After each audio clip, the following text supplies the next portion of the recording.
Welcome to the Mosaic Podcast. I'm your host, Kim Floyd. I am joined with Brion. He's the other half of the the Bellies of Bullshit Podcast. For sure. For sure. How you doing? How you doing? I'm good, man. Good. Hey, Brion way more bougie than y'all realize. He asked for a glass cup for his water. No, I'm joking. I'm joking. We did it. Yeah. Look, man. It's cool. All right. So, so for my people that's not familiar with you, tell us a little bit about yourself in the podcast. Man, a little bit about me. I am. Because we already had D-Met on the other half last episode. Yeah. This is crazy. Oh. Me, man, I am an art gallery owner on Mass Ave here in Indianapolis. Serial entrepreneur, a father first, and go get it, man. Okay. I'm gonna go get it, man. Wait. Explain it to me. Serial entrepreneur. You know what? I don't even know if that's me. I just like to do cool shit with cool people, bro. You know what I mean? I ain't, if you want to call it an entrepreneur, cool. But I do prefer being I've always been a leader. You know what I'm saying? I've always tried to put people in positions to better themselves. Mm-hmm. You know what I mean? Better my community. You know what I mean? So what other way to do? Like, it's just what you call yourself, a boss, right? Or somebody that can make these shape. I mean, yeah, some people call themselves a boss. I think there's a lot of self-proclaimed bosses that are, That's what they're not bosses. I'm just Brion, bro. yeah, exactly. You ain't real lane. You just, That's it, man. You know, lane. That's all that matters. If it's cool to you, cool. Yeah. I'm just doing cool shit that I like to do, bro. Mm-hmm. That's it. Nice. So, tell me about the art gallery. Art gallery, 614 Mass Ave. Uh-huh. Black and Palestinian owned. Okay. Part of the art district of Mass Ave, Indiana. Mass Ave, Indianapolis, man. It's a dope spot. We started off doing a monthly event or bi-weekly event called Art Music and Chill. Space is called Proper. Okay. Now it's called Proper Art Gallery. But Proper Variety Events was the original name. Saw the space. Me and homie Tiffany, she introduced me to the space. It's been over a year now. And I immediately fell in love with the spot. I'm like, yeah, this is it. I want this space. And I want to do art, music, and chill. I've been working on concepts. I'm always working on the next event, or you know what I mean, something. And art is always been a passion. I've always had a passion, love for art. Okay. I mean, just growing up, I used to draw graffiti. It was, that was my thing. But I feel like I lost touch of it, or just my creativity transitioned to another realm, and that was just creating safe spaces, for just people to express themselves and just to be them. You know what I mean? Yeah. And I immediately saw that when I walked in.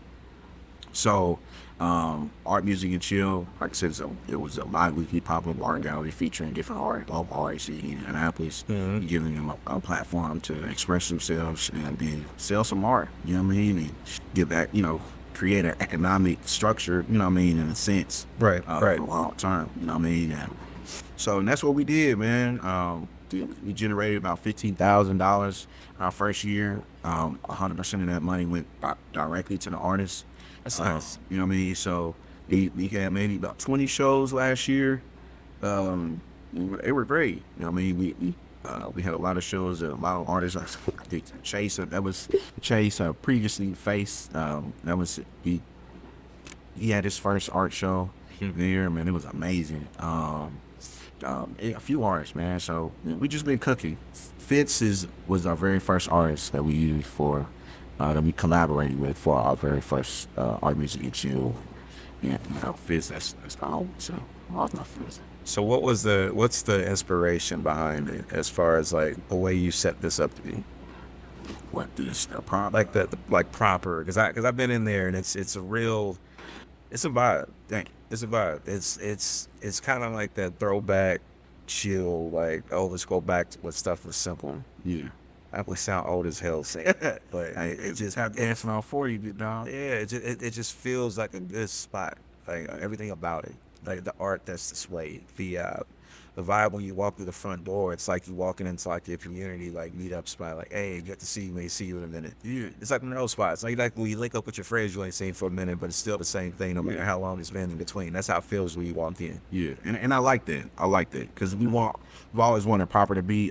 Shout out to my business partner Tyler. You know what I'm saying? He saw the vision. He's been cooking ever since. What it was is just that's what we wanted that feel. I want that same feeling that you felt. That's how I felt. I want people to feel that every time they walk in.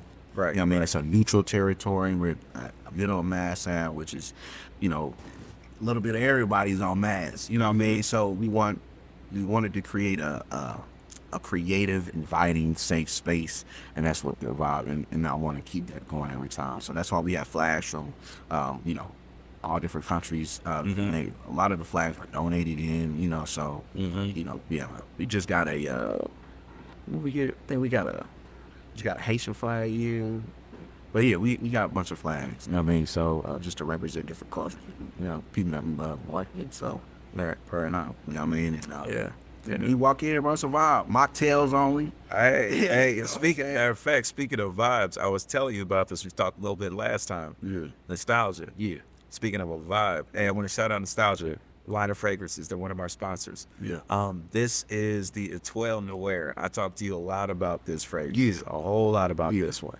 Be bad like this one too. Boy, take a smell of that. Tell me what you think.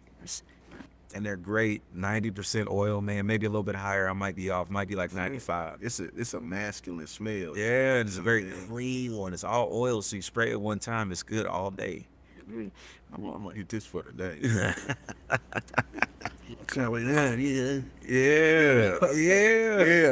So shout out to them. Yeah, man. Demetrius Hall, man, owner of the company, founder, everything. He went through a lot to come up with these fragrances. Okay. He told me about some headaches. What's that other one though? Oh, that rain. You like that rain? I don't have rain with me today. Rain. It's I think one of them. It's that one. It's the 12 New Air. That's the one. That's the combo I always wear that everybody's like, what is that? I was like, I layered the 12 New Air with the rain. I didn't come up with it on my own. B definitely showed me that. So like it's dope, man. It's real dope. They got 9 fragrances in total. One is a men's fragrance, and they have one more that is a women's fragrance. It is the Intuition is for women, and then SS is the men's fragrance. Everything else is unisex. So it gives you a wide variety and the different amount of like combinations and layers people have come up with. It's pretty dope. I like it a lot. Yeah, shout out to Nostalgia. Yeah, you have to get you some. Nostalgiaforyou.com. Don't worry. You did on Bellies on. Yeah, I know, right? We working on it. Speaking of Bellies and bullshit. Yeah, let's talk about it. Let's talk about it. Cause y'all back now. Yeah, we moving and grooving. Yeah. Punk, bitch. You know. Man, Can I cuss on you? Yeah, you cuss. Man, this is the Human Mosaic Podcast, man. Everything builds from start to finish. My dog. Yeah, absolutely. It's good, man. Power moving and grooving. It feels good to be back. Yeah, I mean, appreciate you. I mean, for coming on board and helping us, take it to the next level. Oh man, I much appreciate it. I love to be a part of it, man. It's gonna be a great collaboration with us. I already know we got great things coming. We about to cook, bro. Yeah, we about to cook. But we got some cooking. But man, we got the Bellies and Bullshit 4th annual block party coming up. Okay. July 27th. And world famous Hot Boys in Fountain Square. So this will be the 4th year we doing this thing, man. Last year was crazy. Man, we had quite a few. I was like about Sarah Hunter. Yeah, I heard it. You know what I mean? I heard it was nuts, actually. Yeah, it was nice. It was really nice. Didn't they try to shut y'all down at one point? Nah, somebody did faint though, but it was just she just lit. I came and got her and just get to you. Oh man, that was a party. Oh, bro, it was real, man. We had karaoke going on. We had we got a huge TV projector situation going on. Big movie screen. Everybody had a vibe, bro. Doing karaoke. We had a bunch of different performers. Shout out to TGI Free, man, bro, coming back again this year. So that's gonna be dope. We're gonna add in a couple more artists. I want to try to do karaoke before again this time, and we're gonna see what it do. Yeah, and then we I literally just got off the phone, locking in more sponsors. We do have Shake Up. They'll be their official sponsor now. We got wellness. Hey man, What, man? hey man, What? all right, well, What you want me to do, man? I'm trying to. What? Okay, all right, man. Let's be on the bullshit. What's up, kids? all right, look. Every time we talk about Shake Up, I'm never not gonna remember this moment. Talk to. Watermelon. Look, man. Hey. Look, that wasn't my favorite one. So what about the watermelon? Because I want to start with the worst. You already know the lemon shake up is gonna be fire. You guys love the lemon shake up. Peach was actually a hit. Y'all said peach was fire. I didn't get a chance to try the peach. I did get the lemon though. All right, well, I got a peach for you. But and then I like Arnold Palmers. I'll drink them. Not all the time, but I'll drink them a little bit. But I didn't have a heart to taste the watermelon. Yeah, it was missing. It was missing. But I talked to the homies, man. They, it was just a little I just feel like those are two odd flavors thrown together anyway. lime and watermelon. Yeah, why watermelon and lime? Watermelon would have just been cool. Yeah, Watermelon would have just been cool. I don't even know if I would. I mean, wait, Lemon, I yeah, don't know. no lemon. I don't understand lemon in it either. I like watermelon. Yeah, yeah. But Minute Maid, they nailed they watermelon drink. You know what I mean? Minute Maid has a watermelon drink. Man, what? Yeah. I didn't. Man, Simply, Simply got the Simply. You like Simplies? Yeah, I drink All Simply. right, Simply Yeah. got a watermelon joint. Fire. Okay, That was. I've seen that one actually. I have seen that one. I've seen that one. But if they took that and added a little what's happening to it, a little vodka or something, that would have did it for me. They mix theirs. Are they all mixed with like gin, or they use vodka, or is it like different? Vodka, yeah, they use It's different for each one? Yeah. Oh, okay. yeah, okay. Vodka. I gotta look at the other labels, but yeah, we blueberry. We gotta try blueberry. And blueberry, and we got a cherry. They got a blueberry and a cherry joint. We got Together or separate? separate. That might even be. Damn, that might be pretty good. We get together. Yeah, red cherry. Hey, we gonna come up with some flavors. Come here, Shake Up. We got a question. Come on. So the name of the company is Shake Up, or The name of the company is called. You know what? High Mighty. yeah, okay, High and Mighty. High Mighty. In the High Mighty or High and Mighty? Get this shit right. We gonna figure it out. We gonna get y'all the right channel. I'm trying to get this shit right. Cause we still developing a relationship. I just got the sponsor like First one, yeah. High and Mighty Shake Up. High and Mighty Shake Up. High and Mighty Shake Up. Shake Up is the actual the High and Mighty is the brand. Shake Up is the drink. Okay, so they have other things besides Shake Up, right? Don't they do like They do bottling. Bottling, okay. Like candy. candy? Okay, got it. They do all that cool shit. And they family owned and operated. You know what I mean? They started off in the Indiana State Fair. Okay.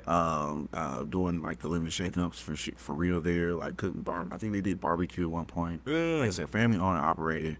The daughter just transitioned and was like, hey, let's make some drinks, let's try something else. And her and her husband, they ain't brought him in cooking ever since. So I'm trying Nice. Hey, yeah, shout out to High and Mighty. Yeah, I'm gonna swing by. to they swing by. Yeah, so what's the next thing coming up for the podcast? What we got next? For the pod, bro, we just elevating. Keep on. You got Yeah. And Block Party is Block Party July 27th. okay. So look, so this is what we doing. July, the last week of July, we're trying to do a Chocolate City situation. What the hell is that? Yeah, Chocolate City. So have you? So Chocolate City, I think D-Mac came up. Man, Chocolate City. I don't know, but we saw Yeah, I came up with the name for it. Either D-Mac. I don't know. We were throwing around names, but what it was is I was watching a movie. What the? What's that? It's with Martin Lawrence, and he was dating Shorty. Yeah, he was the club. He managed the club called Chocolate City. And the movie was Deadline. What was it? Deadline between Love and Fame. I think that's it. I think you're right. Yeah, that's a movie. Man, Shorty went back shit crazy. Yeah. Gas lit her alone.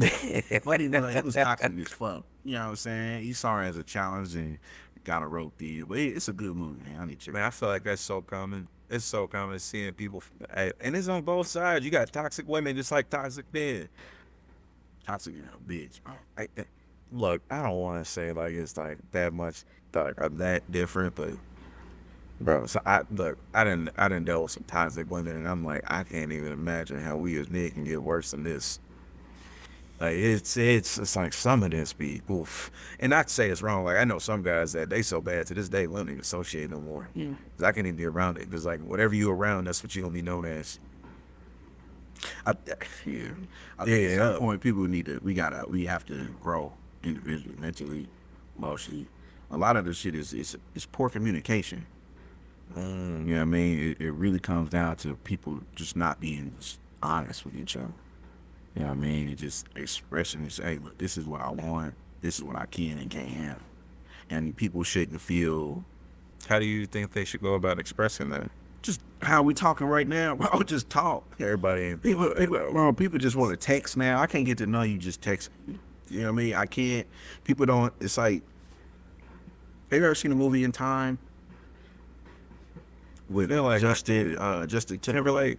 Yeah, when they had to like game time on like the old wrist thing and all that. Yeah, Yeah, so money wasn't a thing no more. It's time. Everybody working for time. Mm-hmm. And really, it's kind of the same shit for real. You know what I mean? But that's what it was. So, but he ran out of time, you die. Mm-hmm. Or you try to get some, you steal more time, whatever. It's like money. It's the currency. Mm-hmm. You know what I mean? So it's just like people just have to make time for what they want. You know what I mean? What they choose. You know what I mean? Like they just plan it out accordingly. You know what I'm saying? If this person's a priority, you really want to get to know them, sit down and make the time, and you guys both can be on the same page. That's why dating is so important. People just want to jump in and shit and be aggressive. Oh, you mine, and no, ma'am, hold on. Right. Let's build a foundation. Let me get to know you. Right. You know what I'm saying? Like maybe make sure that I really like you for real. Let's be friends. Like I need to know what you done been through. You know what I'm saying? Like it's just it's that way when shit gets real, you'll be able to kind of handle it a little better. You know what you get yourself into. When people just jump in full throttle and don't date each other, you know what I mean? Or, really see what they like and don't like and what they can handle and can't handle. That's when shit get tricky. Because ain't nobody I believe in narcissists and all that shit, whatever. But don't try to demean somebody's character because they didn't live up to your expectations. I think that's like what a narcissist is at their core, because at the end of the day, there are no expectations that you're really going to live up to if they truly are a narcissist. Like no matter how much you praise them, no matter how much you do for them, no matter how much you try to essentially make them feel special, it's never going to be enough. And because of that, they're going to do things like tear down at your character. They're going to demean you in a way where they talk about the things that you do that are essentially what you would only do for them. They take those things and they use those things as weapons against you. So for instance, like you open up and you share emotion with those people. A lot of times they'll tell you, oh, that makes you weak. Don't do that. Don't do this. Or they ask you to do something. And then after you do it, it's, why did you do that? Why wouldn't you just show me how? Like there's never a win. There's always a backside to every single thing that you do, because there's never a thing that gets you to the end of the road. Because they expect you to do what they want. They expect you to do what they want. They expect you to do what they want you to do, how they want you to do it, without telling you the direction of how they should go about it. Yes. And I think that a lot of times they don't even want you to get to that end result. Or they don't know how to, or people just don't know how to express themselves. Mm-hmm. They don't know what they want in general. Mm-hmm. They just like the idea, or like, oh, this looks good, so that's what I want. Right. Versus, hey, you gotta go to A, B, C, D, E. You gotta follow the plan to get to the end result. You know what I'm saying?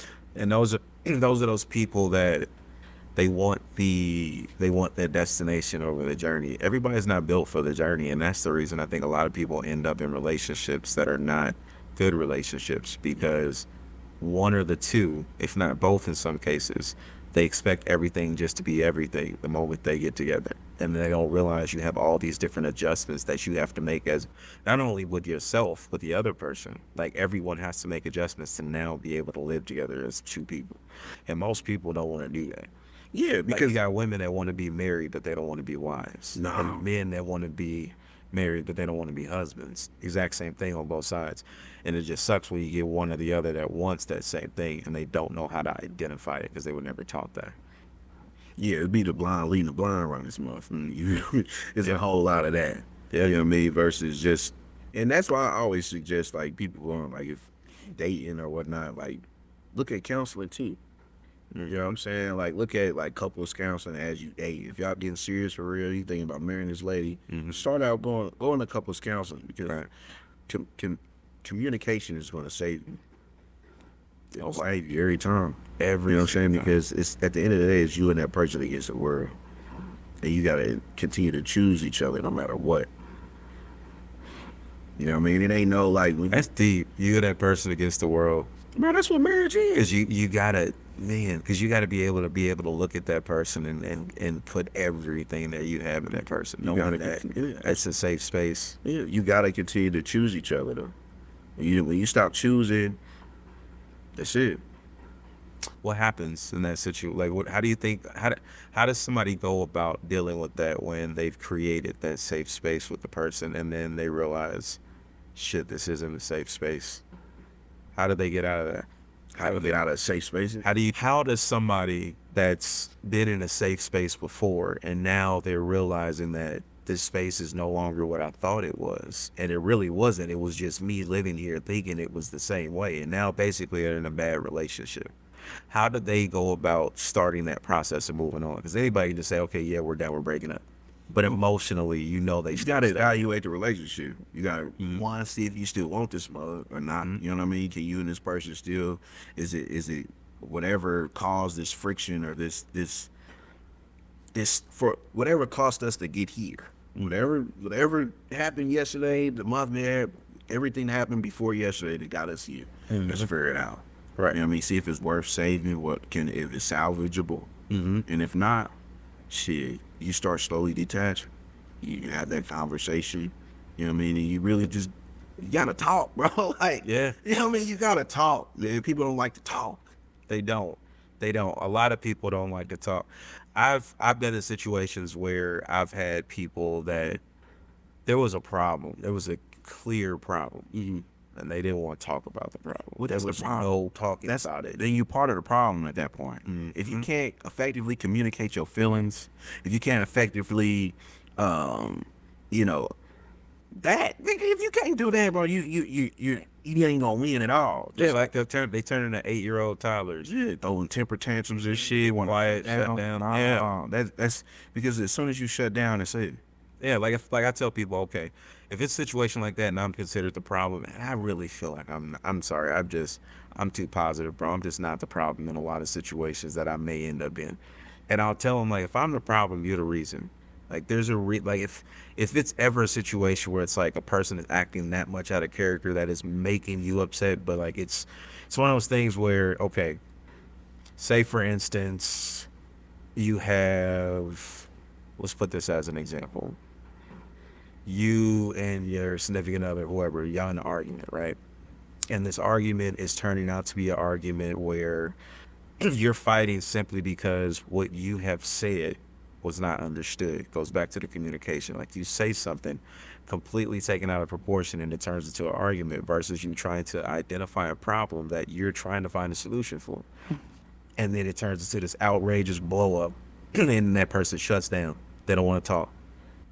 You too this, you too that, or oh, you just too emotional, anything like that. Like, whenever men talk, we get called too emotional so often. They're like, oh, you're too emotional. So when you get to the situation and they say you're too emotional and it's just this blow up, you therefore become the problem in their eyes. And that's what they tell you is, no, all this is you. You made it this way. I told you to stop. You pushed me to this. So you seeking clarity now pushes this person farther, and they keep telling you that you're the problem. Well, how did I become the problem? Because you had to be a problem. They're the reason. Yeah, absolutely. They're the reason for your problem. So, but they can't take accountability for their own actions. Exactly. And again, that's a part of it too. So how do you push past that if it's no longer like, you can't? You ain't got no choice, bro. Some shit you'll never have. Closure is an illusion. You know what I'm saying? Yeah. Like on some real shit. Yeah, Like, well, exposures. like bro, all right, you get fired from a Can't job. force people to take it. You can't force somebody to take accountability at all. All you can do is like, all right, this motherfucker's stupid. Let me keep moving. Yeah. I realize Okay, hold on, that some sorry, like- people that I talk to, a lot of people I speak with, and they have these type of situations that happen with me. I realize Or maybe not stupid. Maybe they're just not intelligent enough to process what's happening at that moment. or they Not just don't that they- want to, bro. Yeah, they don't want to, or they don't get it, and they don't want to ask the questions for it either. So their immediate response to deal with it is anger because it's a shield. Grow up. It's how they protect themselves. Bro. That fake persona is what they've used to protect Bro. the kid that's in them this whole time. Bro. They're not His life, gonna do it. bro, life is hard as fuck. It is. You know what I mean? And I really, people realize that shit.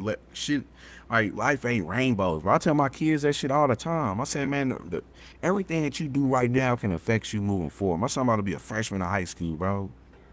You know what I mean? Like, it ain't like, life is only going to get harder. It's not going to get easier. This is the best times of your life right now. Yeah. Take advantage of this. You ain't got to pay near not a bill. You ain't no child support. Like, bro, let's focus. Yeah. You know what I'm saying? Be as creative as you can where you ain't got to worry about too much of nothing. Well, you think, I feel like that used to be so much more common. It used to be the thing where everybody was like, all right, I want to get out and get it. Time to make a career, time to make a life for myself. Also, too, like, hey, yo, I want to go ahead and find somebody. I want to start a family. I want to do all that. Like, we don't do, it's not happening like that no more. Because you don't see it. You got like a lot of people growing up with single moms, single parents, single dads. They don't know what a two-parent dynamic looks like. Mm-hmm. You know what I'm saying? They just see it on, well, this is a power couple because they making TikToks and shit. You know what I'm saying? Like, what? What?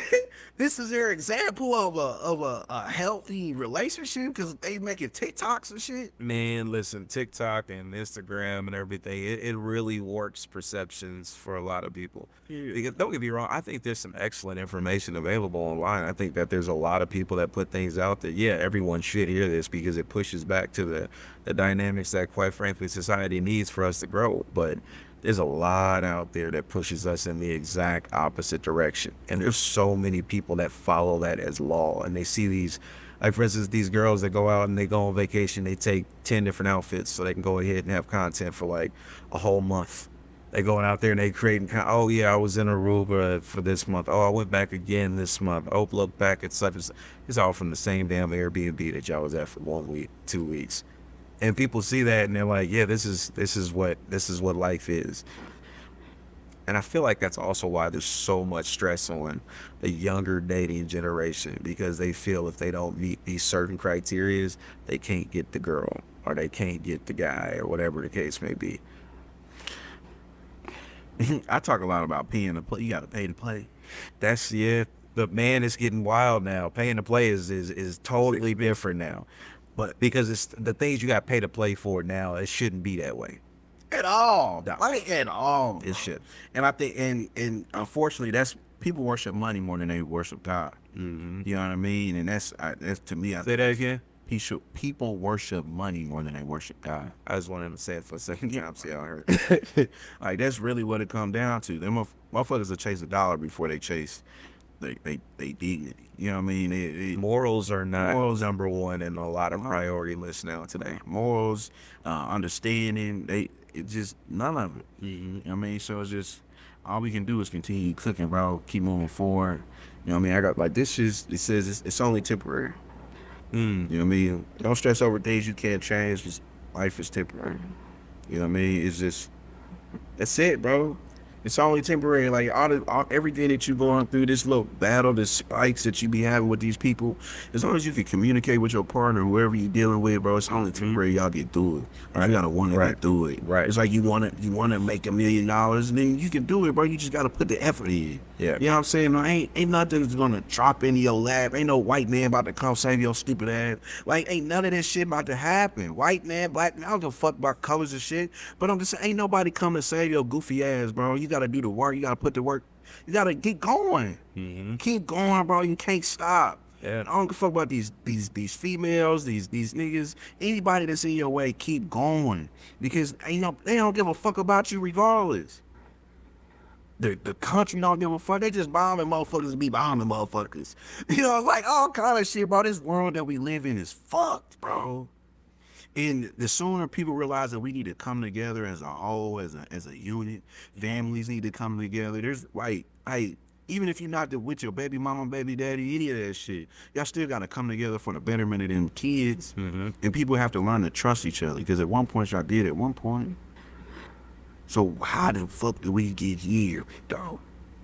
You know, it's quite the conundrum, man. A lot of people have been trying to figure that out. And I think on a social scale, just like from things I read, things I see, things I pay attention to, and places I go, I think a lot of it has to do with the fact that we are instantly triggered on average. That's because motherfuckers is pussy.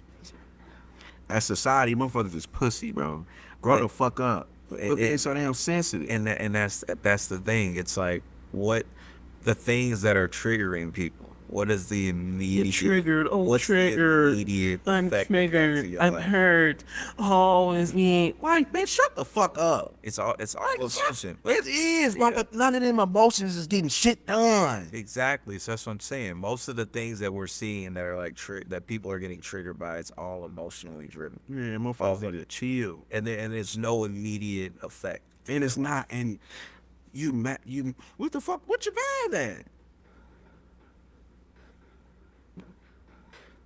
Hey, I agree with you. I'm just mad because you ain't got no money. I'm broke too. Hey, I got $7. And you know what changes that? What changes that? Your mind, your effort, and your mindset. Motherfuckers is crazy. Like, bro. people, all too often, people want to get things and be paid things simply because they feel they're owed that. I don't owe you. They want to go throughout life, and the way that they approach every situation is a situation of love. I'm owed this, and nobody wants to work based off of merit. Why are you owed that?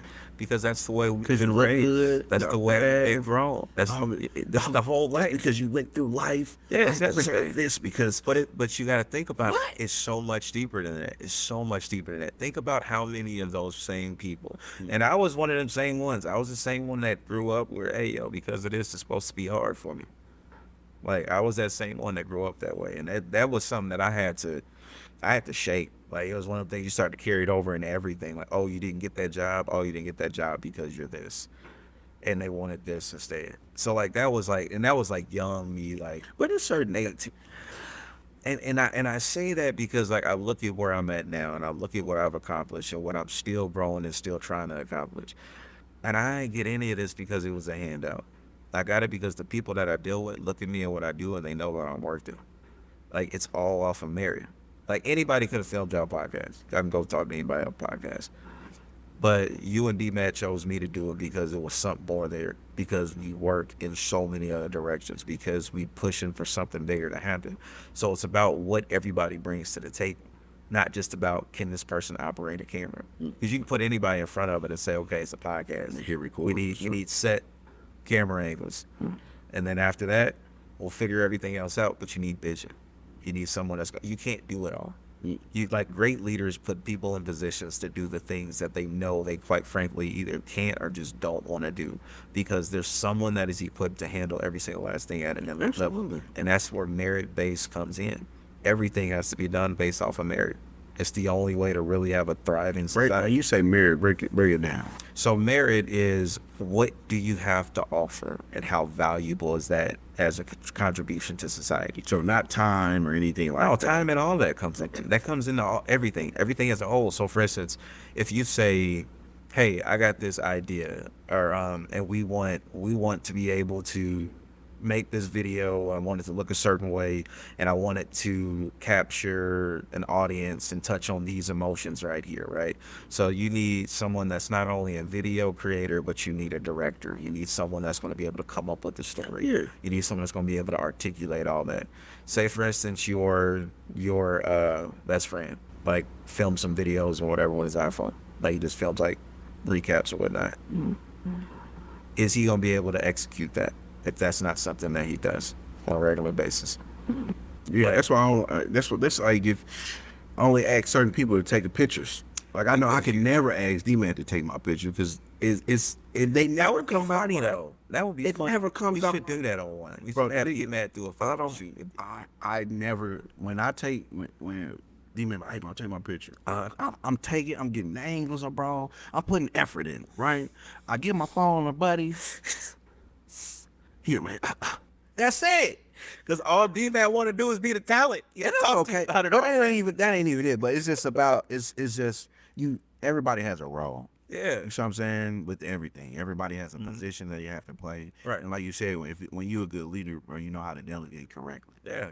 You know what I'm saying? And learning how to delegate when you have a business and just even in life. Shit, I got 5 kids. I gotta learn how to delegate them all day. Yeah.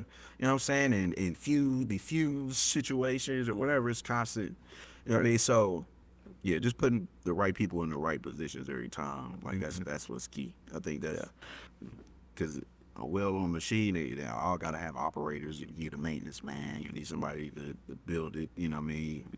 Takes a team, bro. You can't do everything by yourself, but everybody can't go neither. So what have you learned so far as like building and that part right there? Everybody can't go. I'm a firm believer. Some people around for a season. Absolutely. Some people, so everybody can't go. Like, hey, this journey gonna be real light eventually. So me, bro, like going back to what we were talking about as far as closure goes. You know what I'm saying? Oh yeah, closure. Like nothing lasts for huh? You almost didn't get any. But No, I mean, like, we're not gonna talk about closure. oh, we're not. But what it is learning to accept that. Mm-hmm. You know what I'm saying? Learning to accept no closure. Learning to accept that. All right, it is what it is. You know what I mean? And learn how to move on and pivot correctly. Yeah. You know what I'm saying? So, yeah. I respect the fact that I'm not gonna be liked by everybody. The fact it's normal. I don't know why most people, when they go into these situations of being like a little too down, or everybody's gonna go through moments where they don't feel the best. They'll be like, oh, I'm not everything. I get it. But most of the time, a lot of the things people feel is because they have these expectations from other people. One of these are like, I want this person to like me, or I want these people to fuck with me. I want these people to like support me, all this stuff, right? And I just realized after a while, like, my lane is my lane. If people are here, hey, they love it. This is where I'm here. I'm celebrated by these people because I celebrate every one of these other people the exact same way. Yeah, honestly, what I stopped doing was stop talking to people. Like, I listen to people and everything, but when motherfuckers start saying I too much, you know what I'm saying? You gotta change that circle. Yeah, bro. Like, you gotta, I got people like that. You gotta curate. Yeah, now I really don't. Like, you gotta curate your life. Mm-hmm. You know what I mean? Like, I throw these events. Yeah, you know what I mean? your circle. Yeah, bro. You every year, damn near. Yeah. You know what I'm saying? You gotta look at it like, or is this?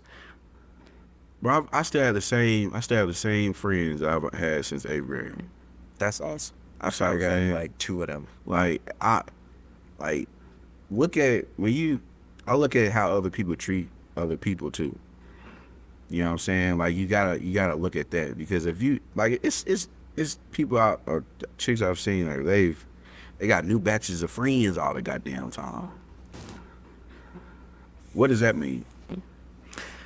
A lot of times they the problem, and they just replicate that problem to the new group until that group pushes them out too. Well, you ever notice they always the ones that got a problem with everybody? Like, oh, that person right there just don't like me. Oh, they don't like me because of this. Oh yeah, that person don't like.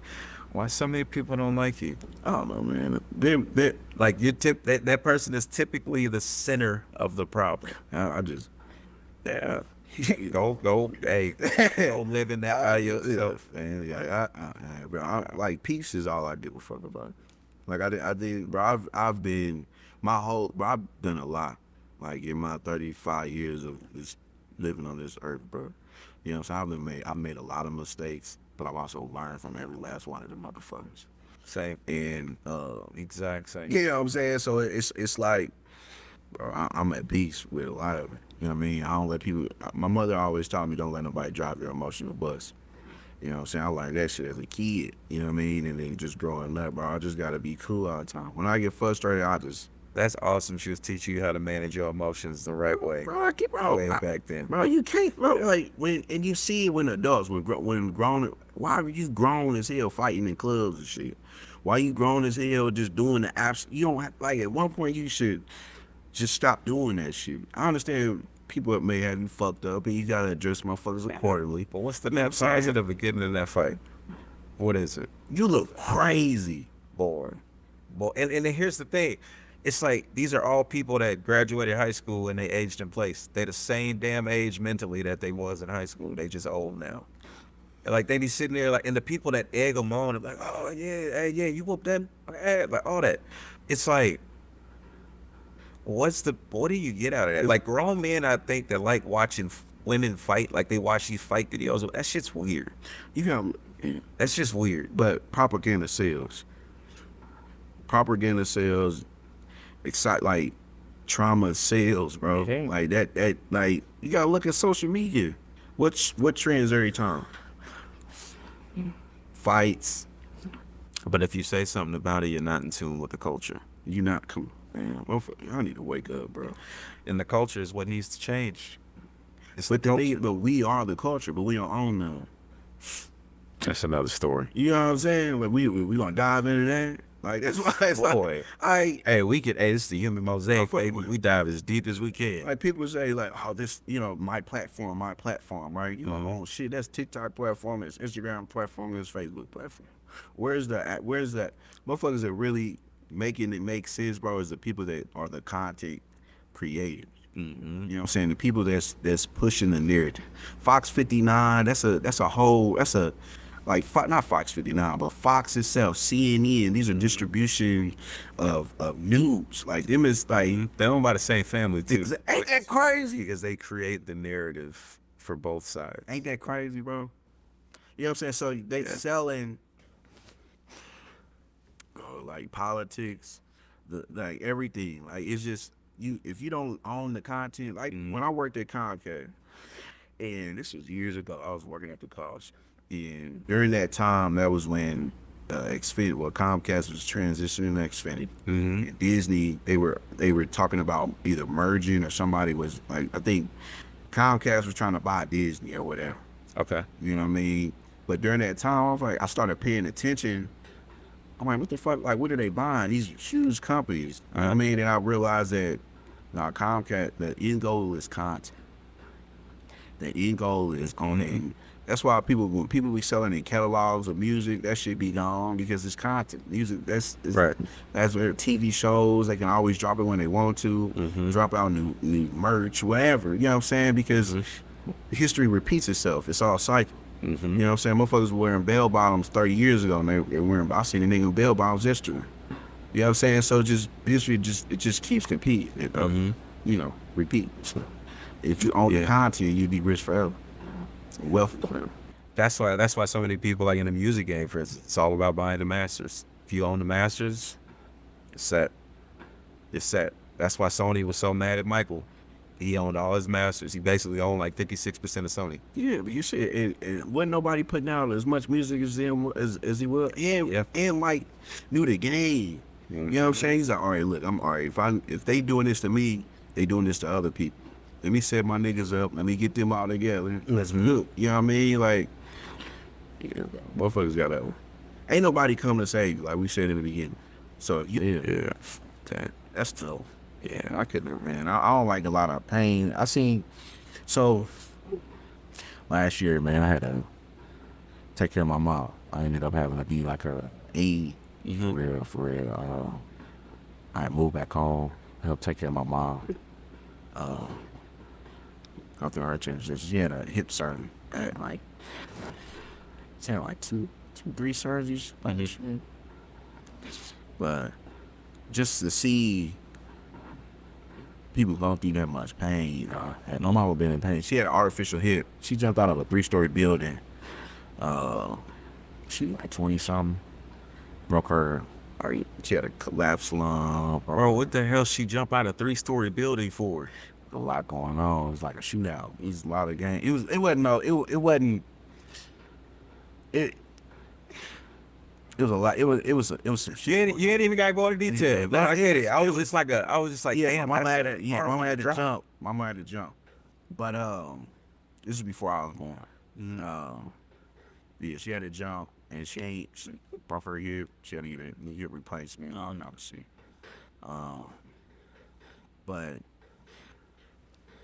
to see somebody live in pain like my whole life, you know what I mean, and shut them down for a hot second like that, bro. That shit was crazy. My mama couldn't walk for like a year. Damn near.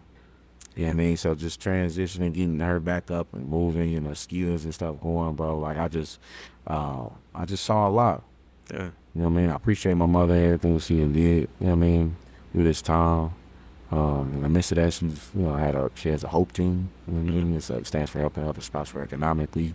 It's a grassroots organization she's been having for the past 30 years. And then, I don't know what the fuck I don't know where I lost my train of thought. I do that a lot, and like I'll filibuster so I can come up with the idea where I'm going, and then I'll like tie it back in. Oh man, you know what? Hey, so let's change the subject from relationships real quick. Yeah. A lot of them we need to forget anyway. Nah, for real. I really forget. Yeah. But What's up? what's one of the craziest questions somebody asked you on the podcast? I ain't nothing crazy. I ain't no remember. You ain't had none of them guests ask you anything crazy. We was always interviewing them. They ain't ever really, you know what I mean? What's one of the craziest things one of your guests brought up? Oh, this might be funny. He's thinking. We had Beauty Highness on that thing. What the hell's that? She's a model. I think she did a song. She did a Beauty Hannes is her name? Okay. Yeah. She look how she sound too. Their name is how she look too. She's beautiful. And she got a little Hannes in her. Beauty Hannes. Like Native American, you mean? I don't know. It just Like, is it like a Pocahontas reference? type of vibe. Okay. You know what I mean? She cute though. Okay. We brought her on the pod. She was basically describing what type of guys she like. Okay. And unfortunately, you know, she don't like fat dudes. You know what I mean? So, you know, bigger guys. She like, you know, tall, dark skinned niggas with locks and stuff. You know, but she brought something like that up, you know. Talking about some sex. I forgot. She had an OnlyFans at the time. So You said she was a model. yeah. Like her OnlyFans is what you mean? She model? No. She do both. Was at the time. I don't know if she still has the OnlyFans jump slapping, but it. Okay. But what I'm saying is that she was probably one of our favorite guests that was on our pod. Got cool as shit. Who else we had? Mike Easy. Oh, I forgot Mike Easy. Mike Easy, be easy. Man, he's a legend. He's a legend. We was talking about cause he used to date two sisters at the same time. So that was really interesting. So we've had some cool ass people on the pod. We had a transgender on the pod before. That was cool. Yeah, she cool people. Like, yeah, man, we try to Nice. and we done had some dope ass conversations on the pod for sure. Because I mean, we be trying to figure it out. Like, how did what made you transition to a transgender? Like, how did this? You know what I mean? Like, niggas just really be wanting to know stuff. We don't be knowing. So why not? The only way to do it is communicating. Let's converse a little bit. You feel me? That's it. All right. Nothing's off the table to talk about. Like, we just discussing shit. You know what I'm saying? I think that's why people fuck with Bellies and Bullshit, because we a safe space. You know what I'm saying? Like, we transparent as fuck. We don't try to sugarcoat anything. Maybe a little, because we get a little rocks. We get a little rocks. Good bullshit. Oh man, look, you still not as bad as D-Matt. D-Matt sometimes, boy. That's my bro.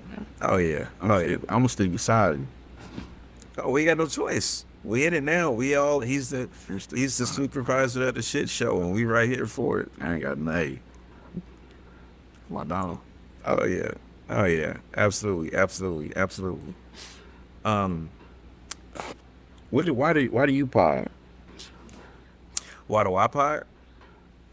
I probably because I want to tell stories, man. I want to tell stories that get understanding. I want people to, like, for instance, you made a statement earlier that everybody's going through it. Like, this is just everybody got something they're going through. We just need to get better. We need to come together. We need to get better. My part of helping people come together is showing that everyone is going through that in a space where we can have a conversation and an open dialogue. And then even if there's two people that don't see eye to eye on something, we're able to have a conversation without too many emotions flying, so that there's a meaning that can be found in that. That's true. And to show everybody that, yeah, the reason this is the human mosaic is because every single last one of these little pieces, whether it's a good thing that happened or a bad thing that happened, if it's major or if it's small, whatever the case is, each part of that has something to do with making you who you are today. For sure. So like that's my whole thing. I just want people to come to see us have conversations as logical grown humans, yes, and we're able to like speak without jumping across the table and trying to kill each other and stuff like that.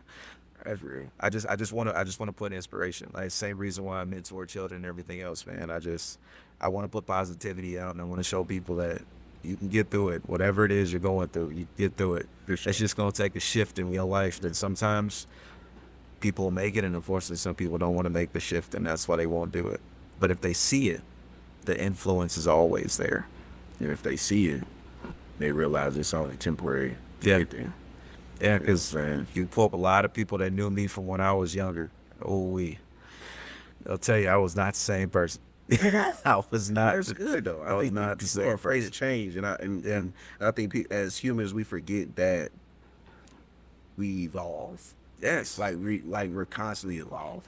Like even as our race or as humans, like niggas was like we were living in caves. Now we have mansions. Like, you know what I mean? Our intellect has grown. You know what I mean? Now we have everything at our disposal at this point in time. It's a good feeling to be a human right now, in my opinion. You know what I mean? Like it's a lot of cool shit going on. Yeah. So there's people that say they would rather be animals than humans. Well, them that's motherfuckers is go ahead though. Yeah. Fine. Right. Go ahead. Wow.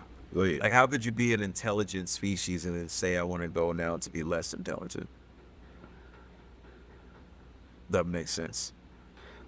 Doesn't make sense. That's what we agree to disagree and move on. That's what happens a lot. But now we are at a point in society where you agree to disagree. That's not acceptable. It has to be. They're like, no, I want to talk about it. And that's the problem with motherfuckers, man. That's why shit go left. Yeah. That's why shit go left every time, because people are so emotional. Yeah. You know what I mean? Just let the shit breathe, bro. My favorite thing to do is to talk to somebody, and when I completely am checked out of the conversation, I'll just, all right, cool, you got it, I understand. And that drives people crazy for me to just simply say, yeah, you got it, I understand. Like, cool. We'll agree to disagree. We shouldn't argue about it. It's not an argument. And they get mad, get emotional. I'm like, well, we're coming into an argument now, but you're arguing with yourself. Like, people don't like when someone can completely stay level in a situation where they have lost the ability to give factual information or data that improves the conversation or further backs their point. So they turn into emotion to try to back their point because it's the I guess, fear factor they want to try to use. Yeah, but like, you being mad doesn't make you any right or wrong. Like, it doesn't. No, it just shows how wrong you actually are. Yeah. Now you've got to resort to emotions. Yeah. Because, and then, it ain't never that deep. Like I tell you all the time, like, yes, emotion happens. I got in a conversation with someone, and they said, for people to say that you're supposed to lead with logic is stupid because the emotion comes before the logic. And I said, no one just like says that the emotion doesn't come before the logic, but the way you react to the emotion has to be led by logic, because there's always a net positive and a net negative. Yeah, no matter what. So which one are you going to give? Like, somebody steps on my shoe and we inside our club, like you said, you could push them, then you can get into it with them, and you can do all this fucking fighting and everything else you want to do. But once you do that, that's a net negative all the way around. That's so Net positive, dude turns around, oh, that's cool, bro, you stepped on it. Most of the time, people are apologetic. Like, the men that I see react that way, they get so emotional right away when something like that happens. It's just weird, man. Strange. Man that can't manage his emotions like that, that's just strange. But are you one of them assholes that Did you used to push people emotions and like to see them react?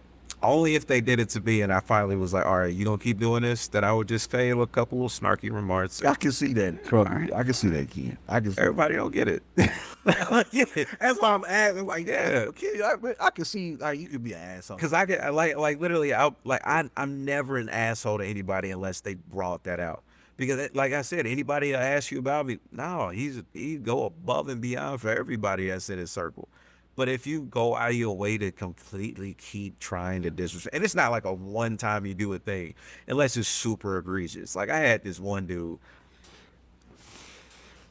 All right, this is so bad, but look, I was going to a Friendsgiving. And you know what happens when we go to Friendsgivings. And there's always people from everywhere that come. And then some people that don't interact with some people show up all the time. And so we're downstairs. My buddy says, he was like, yo, bro, we got the cooler downstairs. So we got beer and everything down there. Or if you want like whiskey, I normally drink whiskey. So he's like, it's got something behind the bar, just grab your glass. Cool. His construction worker buddy chimes in that he works with on the construction site. This motherfucker. He says,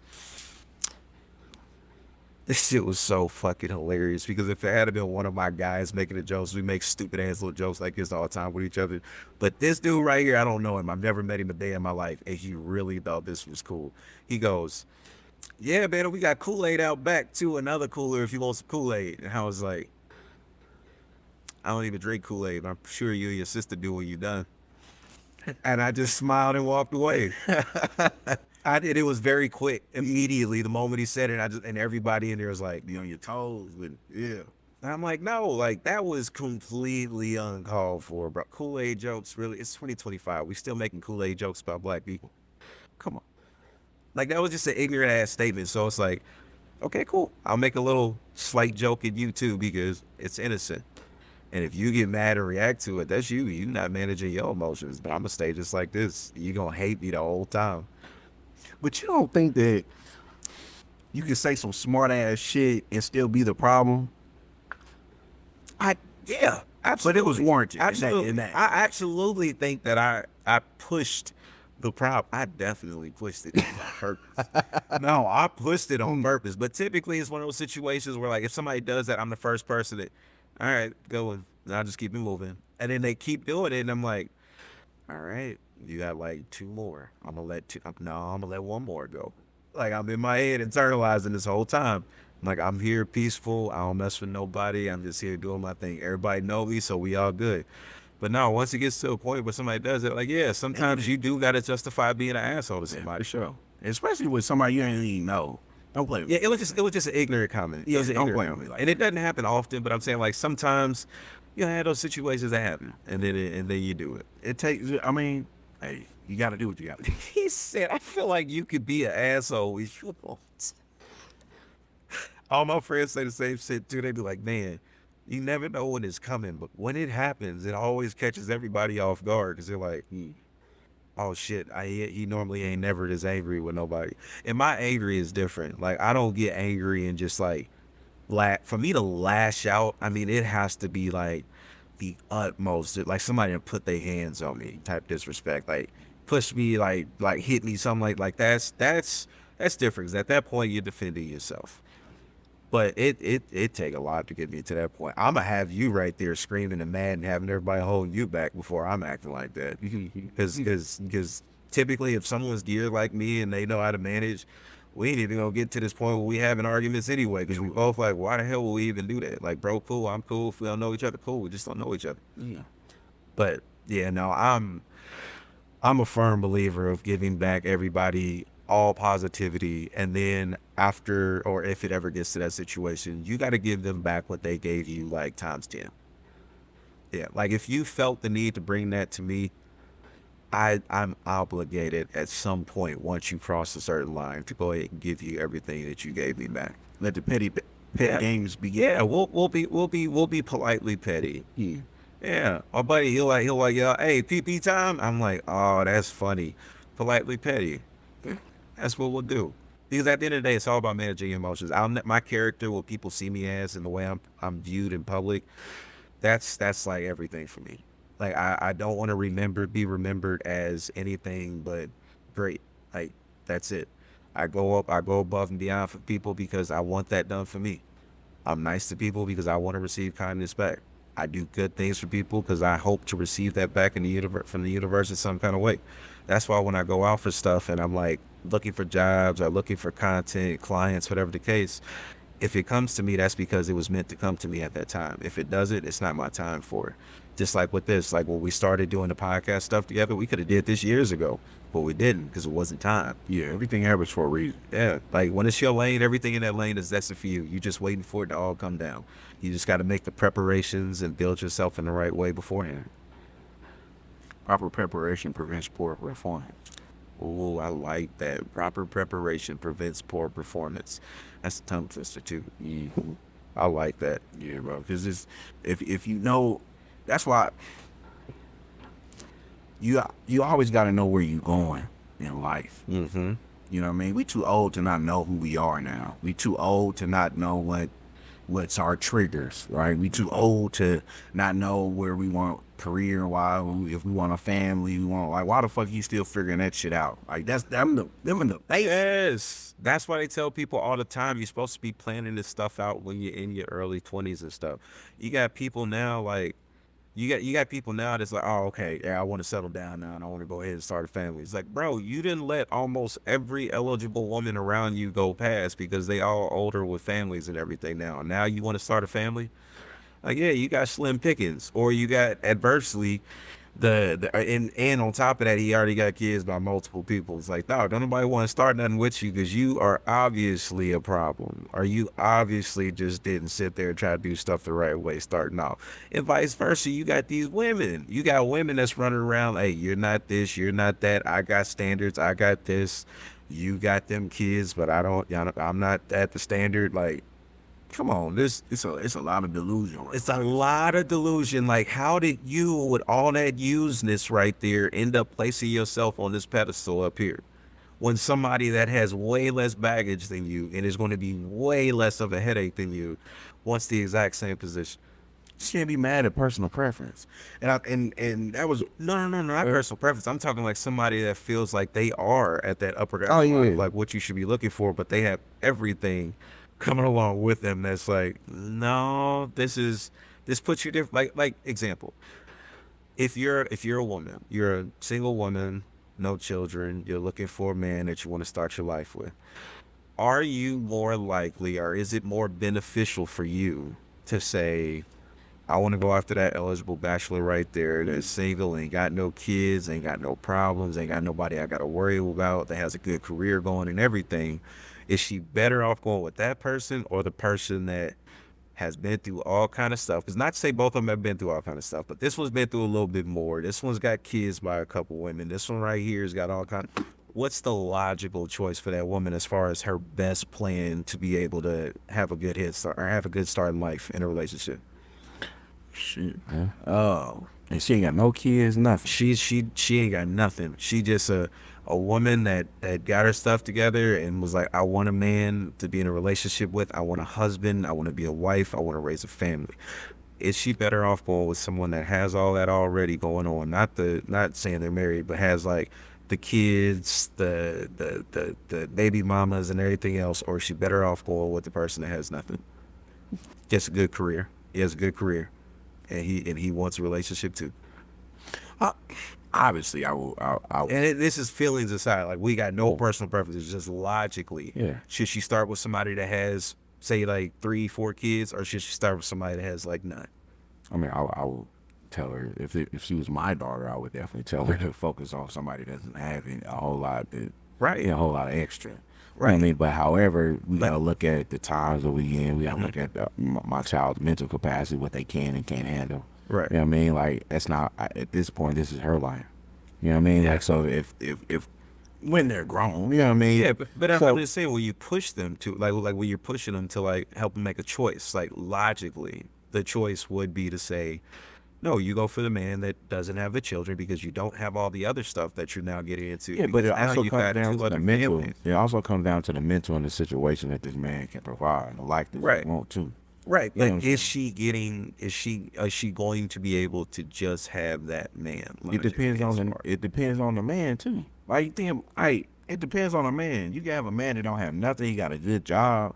You know what I'm saying? But he lacks the mental wherewithal to get her. And I'm just talking about the living the life starting. A lot of the living situation is obviously to do with the lady. Yeah, and I know there's nuanced situations. Like there's tons of people that come in and like they enter people's lives that already have kids and they become those kids' step parents, and those parents become the best parents that those kids have. So I'm definitely not saying that it's not a time in a situation for that, because I'm a firm believer that you can go into any situation if the two people are of the same mindset, and they will be able to build greatness out of that situation. Yeah. Because having support is the biggest thing. Most people don't realize it doesn't have to be somebody that's completely well off for you to start off. You start with somebody that mentally you guys are just good and y'all are building wealth together. That's the best way to do it. Yeah, that's how it's supposed to be. Sure. I would feel like it should, because it's as long as y'all can communicate, bro, y'all can get a lot of shit done. Yeah. And what you're saying is what most men don't give a shit about what you make. Most men just want somebody that's going to communicate with them, going to be their safe space, want to raise a family if they want a family, and just be a support system. We will die giving you everything we can. If you want to be a wife, just we'll let you do that. And that's the problem. A lot of dudes right now are finding women that want to be married. They don't want to be a wife. Or a woman is finding a husband, or finding the dude that's like, all right, fine, we can get married, but he don't really want to be a husband. Well, there's a big distinction between that. You know, all I can say to them people is do your research and talk. Mm-hmm. You know what I mean? Because you can weed out them if shoulda, coulda, woulda females easy.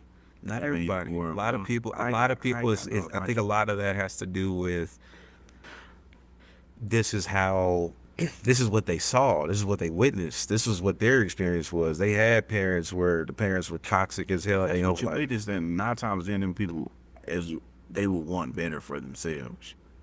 I don't think always. Some of them, like I was one of them that I wanted better. I was like, nah, I don't. My life got to be different. Yeah. But I know other people grew up right where I did, same type of parents, everything.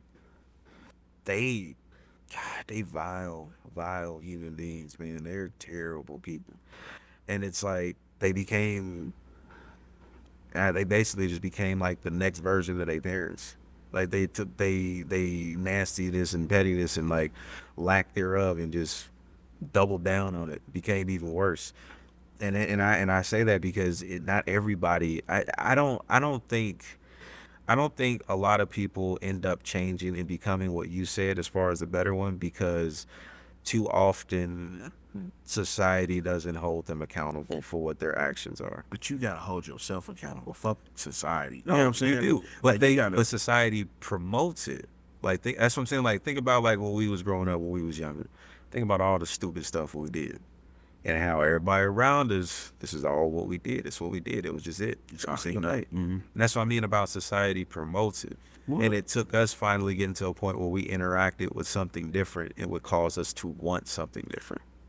I feel that. See, I was very blessed growing up because my mom, like I was raised by, I lived with my mom primarily. No, your mom was a good mom. Yeah, that one statement that you told me, she told you. Yeah. That's my mama drive your emotional bus. Yeah. Your mama, yeah, my mama a G, but not everybody had my mama growing up. You feel me? And I realized that, you know what I mean? And I was able to be raised in different neighborhoods or environments where they were multicultural. You know what I mean? So I was able to see, Hispanics, Asians, white people, black people, all in the same community. You know what I mean? So it wasn't, I just didn't see black people all day, every day, and that's all I knew, to just only mess with black people. You see what I'm saying? So I get that. It opened my eyes up, and I'm blessed because that was my environment, but it opened my eyes up to, like, it's so much outside of this neighborhood. You know what I mean? Just, like, just seeing, because we lived off of Medford, Sharon, back in, like, 16th Sharon. You know what I'm saying? And then we moved to, like, west. We always lived out west. We, like, close to Georgetown or Eagledale. And then we moved down west of Pine. So it's just kind of seeing where those, like, just the different, like, people, you know what I mean? Like, Allville is just niggas. You know what I'm saying? Bro, we used to live out 38th right there next to Crown Hill. Yeah. I mean, like, all you see is people that look like you. And my grandfather, that he was what you described. Like my grandfather, they lived in Fishers. So on the weekend, I got to go to Gray Eagle and stay at my grandfather's house. So I got to see, oh, this is something different. This is different than what I've been used to. So it made me want more. That's what I meant about that exposure to something better that makes you want better. Because if it wasn't for my grandfather being able to give me those experiences and like, hey, like, you know, teaching me the things that I didn't get to learn and everything else, I don't think that I would have had the same. Actually, I'm fairly confident I wouldn't have had the same life, because I remember going out there. I was very nervous about even being around those kids, because I was like, man, these kids are just so different from me. Like I was rough. I was a rough kid. So being around them, it was different for them. They was like, man, who this hood ass kid that they got over here? So over time, I like learn, like you said, to really assimilate and deal with other people from different cultures, because it wasn't like that. Yeah, and that's good that you were able to finally experience that. You know what I'm saying? Because that's how the world is. Yeah. The world isn't just black and white. Exactly. It's a whole lot of colors around this motherfucker. Yeah. You know what I'm saying? So being able to, I mean, we are pretty rare in this country. Only making up 13% of a whole country is very small. come on, man. It's very small. That's why I never get caught up in these whole, like, you have to only be this, or you have to only deal with this, or you have to only buy with this. It's like, no, that's too small of a pool. It doesn't even make sense logically At all. It don't make sense logic. If the logic doesn't logic for me, I can't be a part of it. It gotta make sense logically. It has to. Yeah. Cause that's how the countries are in. It's supposed to be, man. You know what I mean? But this, all right. You know, we moving cool. Yeah, at the end of the day, we moving, grooving, and working for something better, man. That's the whole plan. At all of it. And for me, it's like what you probably, it's for my kids. Like I lead these examples and set stuff and do what I do because I need my kids to have a great example and something after I'm gone. And absolutely. And I hate how, like, I was I don't know, I was called selfish, or you only think of yourself. I got called that earlier today, and I'm like, what the fuck? Like, if I'm not good, we ain't good. If I ain't good, nobody around me gonna be good. If I stop being Brion, a whole lot of shit will shut down. You know what I'm saying? And like, yeah, things will continue to go, but it ain't gonna be the same. Yeah. You know what I mean? So I think that, and that's your merit shining through right there. You know what I'm saying? Like, man, come on, bro. Like you know, yeah, what you do is not going to be done by everybody. No, it can't. And I think a lot of people should have that type of confidence. You know what I'm saying? Because there's having that confidence versus having that skill is a different thing, though. Like, you actually have a skill at making things like that happen. You've done it long enough that you've built this discernment about knowing what to look for and what to look out for. And then you use that in order to make your visions basically become reality. Yeah, bro, I appreciate that. It took it took a little minute to get here, but Yeah. you know what I'm saying? I've always been I always did what I wanted to do. Mm-hmm. You know what I mean? Like, always not on no cocky shit. It was just shit. Like, if I saw it, why can't I make it happen? You know what I mean? Like, if shit, even with the podcast shit, man, like, I never saw me podcasting. Like, I literally, like, I went to school I wanted to be on the radio, bro. Yeah. Like, you know what I mean? And then if I think get on the radio, Podcast before podcast. yeah, like, if I want to get on the radio, now, shit, all right, now I want to own a motherfucking radio station. Yeah. You see what I'm saying? Like, it never, like, me just having a pod, Bellies and Bullshit, that just kind of, it was just part of it, part of the plan, and the shit been sticking for 40 years. You know what I'm saying? But, man, bro, what? If you don't do that, if snooze, you lose, motherfucker. That's it, bro. Like, Yeah. like, you gotta do it, because I want to, like Malcolm X. I'm been starting to read his biography. Mm-hmm. But Malcolm X, Martin Luther King, bro. Like, these guys was really them. Mm-hmm. Yeah, like, you couldn't tell Malcolm X wasn't that nigga, bro. Like, you can't tell me, like, none of these was him, bro. Mm-hmm. You know what I mean? And they'll always live for forever. Mm-hmm. You know what I mean? Forever. You know what I'm saying? And I want that type of time. You know what I'm saying? I'm trying to build a legacy for my kids. It ain't got shit to do with me. You know what I mean? It ain't got shit to do with what Brion doing. I need to make sure Lil Brion, Kenley Kyron, Brielle and Ryder is straight, bro. You know what I'm saying? Like, that's the type of time I'm on. If that's selfish, then bitch, fuck you. I'm selfish. You know, like, because at the end of the day, this is for my key. I don't give a fuck about you and what the fuck you got. I care. But at the end of the day, bro, I'm focused on my building economical wealth and well-being for me and my kids and the people that look like me that and get it. Because, bro, the world that we in, bro, is fucked. It's just over with, bro. AI taking over, motherfuckers. Like it's a whole lot of tech shit going on, bro.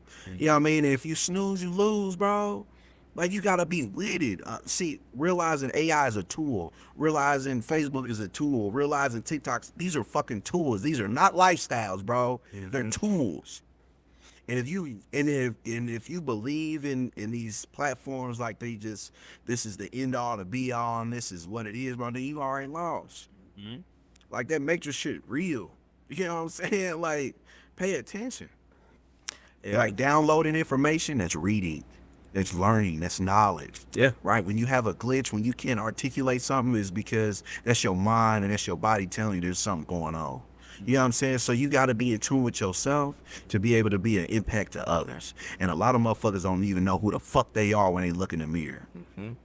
That's where that shit starts out. That shit starts at you. Motherfucker, like, if you don't take care of you, if you're not going to the doctor, if you're not taking your vitamins, you're not eating healthy, you're not pouring good shit into you, then you ain't gonna be shit but a virus to others. Yeah. Take care of you first, my nigga. Then everything else is gonna fall into suit. It's not being selfish, it's being prepared. Proper preparation prevents poor performance. And I'm a fucking winner, bro. I like to win, bro. Damn. You know what I'm saying? Like, that's the type of time I'm on. You know what I mean? If the motherfuckers want to fuck with me, y'all see what they like what I'm doing, y'all want to get on, fuck with me. Bellies and Bullshit, you feel me? Leon. So it's like, you know what I mean? Check out Art Music and Chill. Check out Proper Art Gallery. You know what I'm saying? Like, we cooking in Indianapolis. Indianapolis is the place to be. We moving, we grooving, we thriving. Right. And I only want motherfuckers around me that's ready to cook, bro. I don't have no serve safe shit. I ain't no chef, but I know how to cook some shit. Yeah. You know what I'm saying? So let's get to it. There ain't no beef, ain't no weird shit, nigga. Let's tee up for the next 20 years, bro.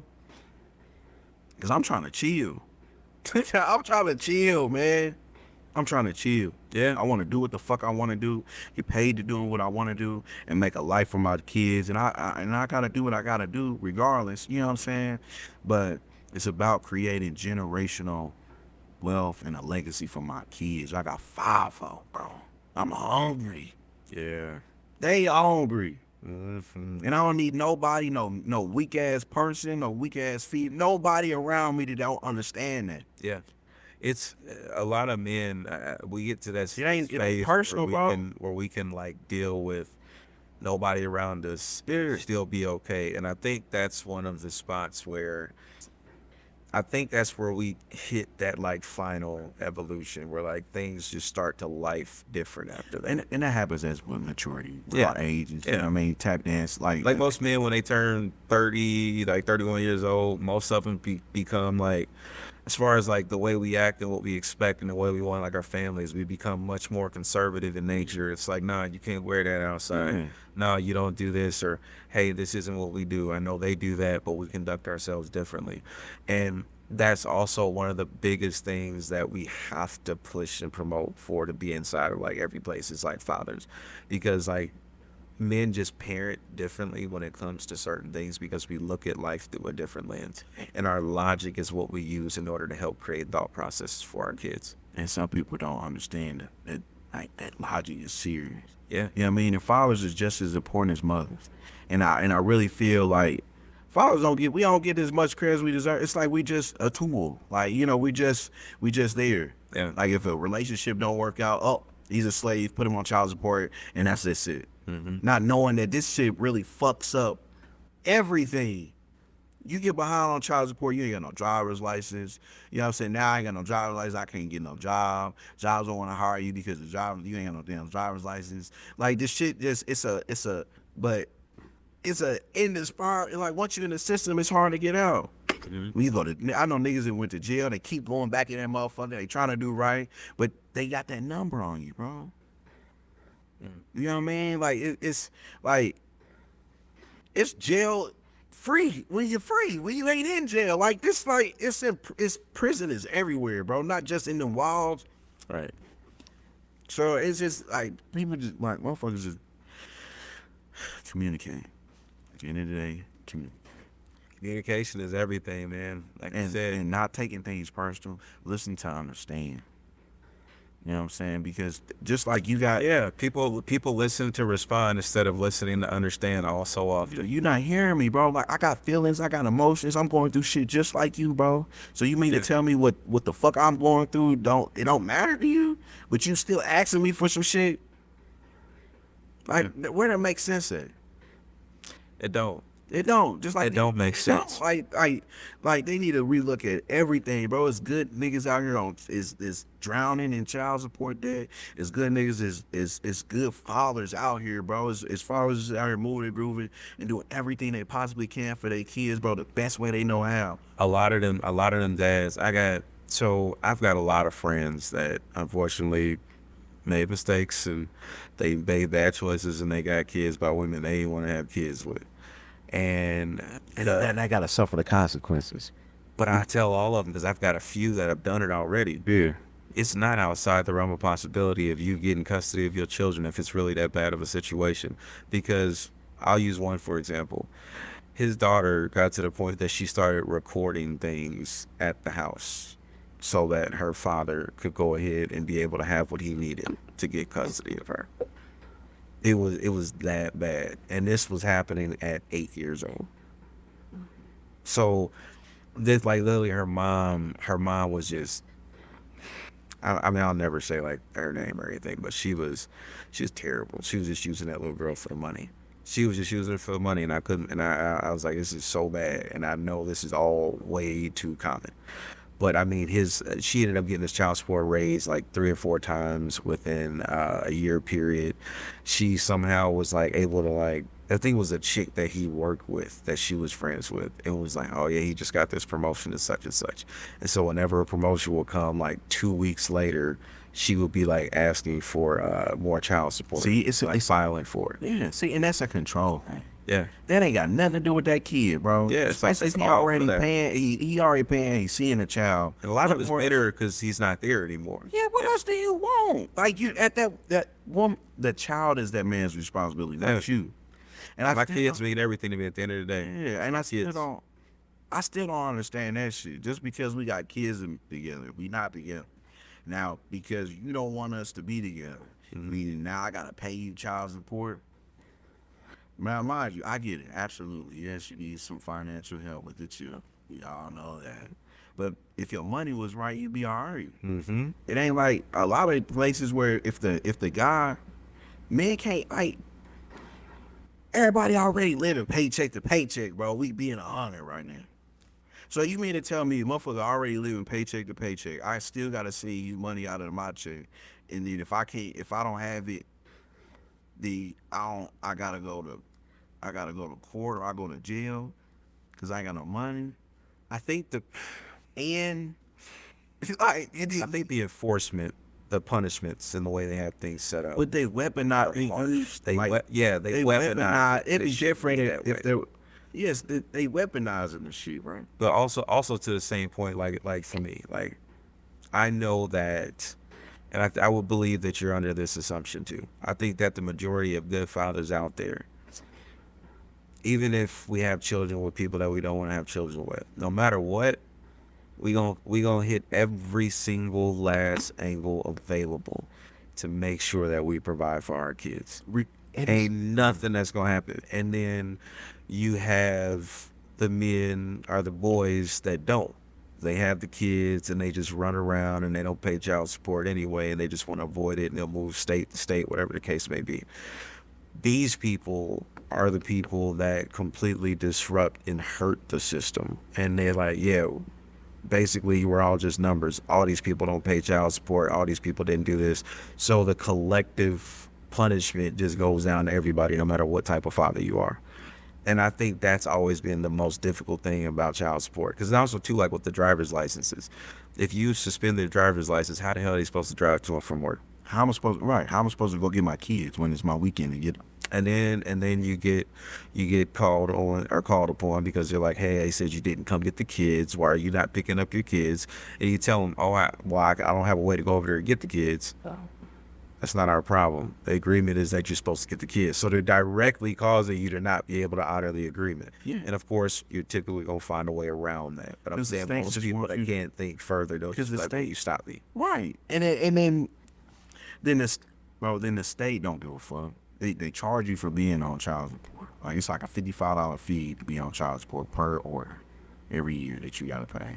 It affects your credit when you buy, affects your tax, all because motherfucker. And they get it if you lose your job. Our job, like these jobs is they opening and closing and everything. You know what I mean? Like, so it's a lose, bro. It's not a win for nobody. What you gotta find like with the job thing? For me, it's like we gotta create other ways then. Cause like me, prime example. Dude, I worked in that corporate world and in and out of jobs world and stuff like for a long time. 2020, I was like full force for me, and I have not looked back. I don't take another job, and I think every man gets to this point where they like what you're doing right now with proper and everything. Every man gets to this point where they're like, okay, hey, I now have to provide something. If they're not someone that wants to stay in the corporate world, how do I make sustainable income and grow wealth for my children? And I think that's what you're trying to do with proper. That's the exact same thing I'm doing with my company. Like, we came up with this, we understood that we needed to cut to a common goal, and we went ahead and said, hey, this is how life is going to work. I'm going to make these sacrifices. I'm going to push for this. And once I get to this, I don't have to make these sacrifices anymore. And then I grow from the next level. And that's how most men typically think when it comes to growing a business or wealth for their children. Yeah. You're right. Because it's more of a thing we ain't no choice now. Yeah.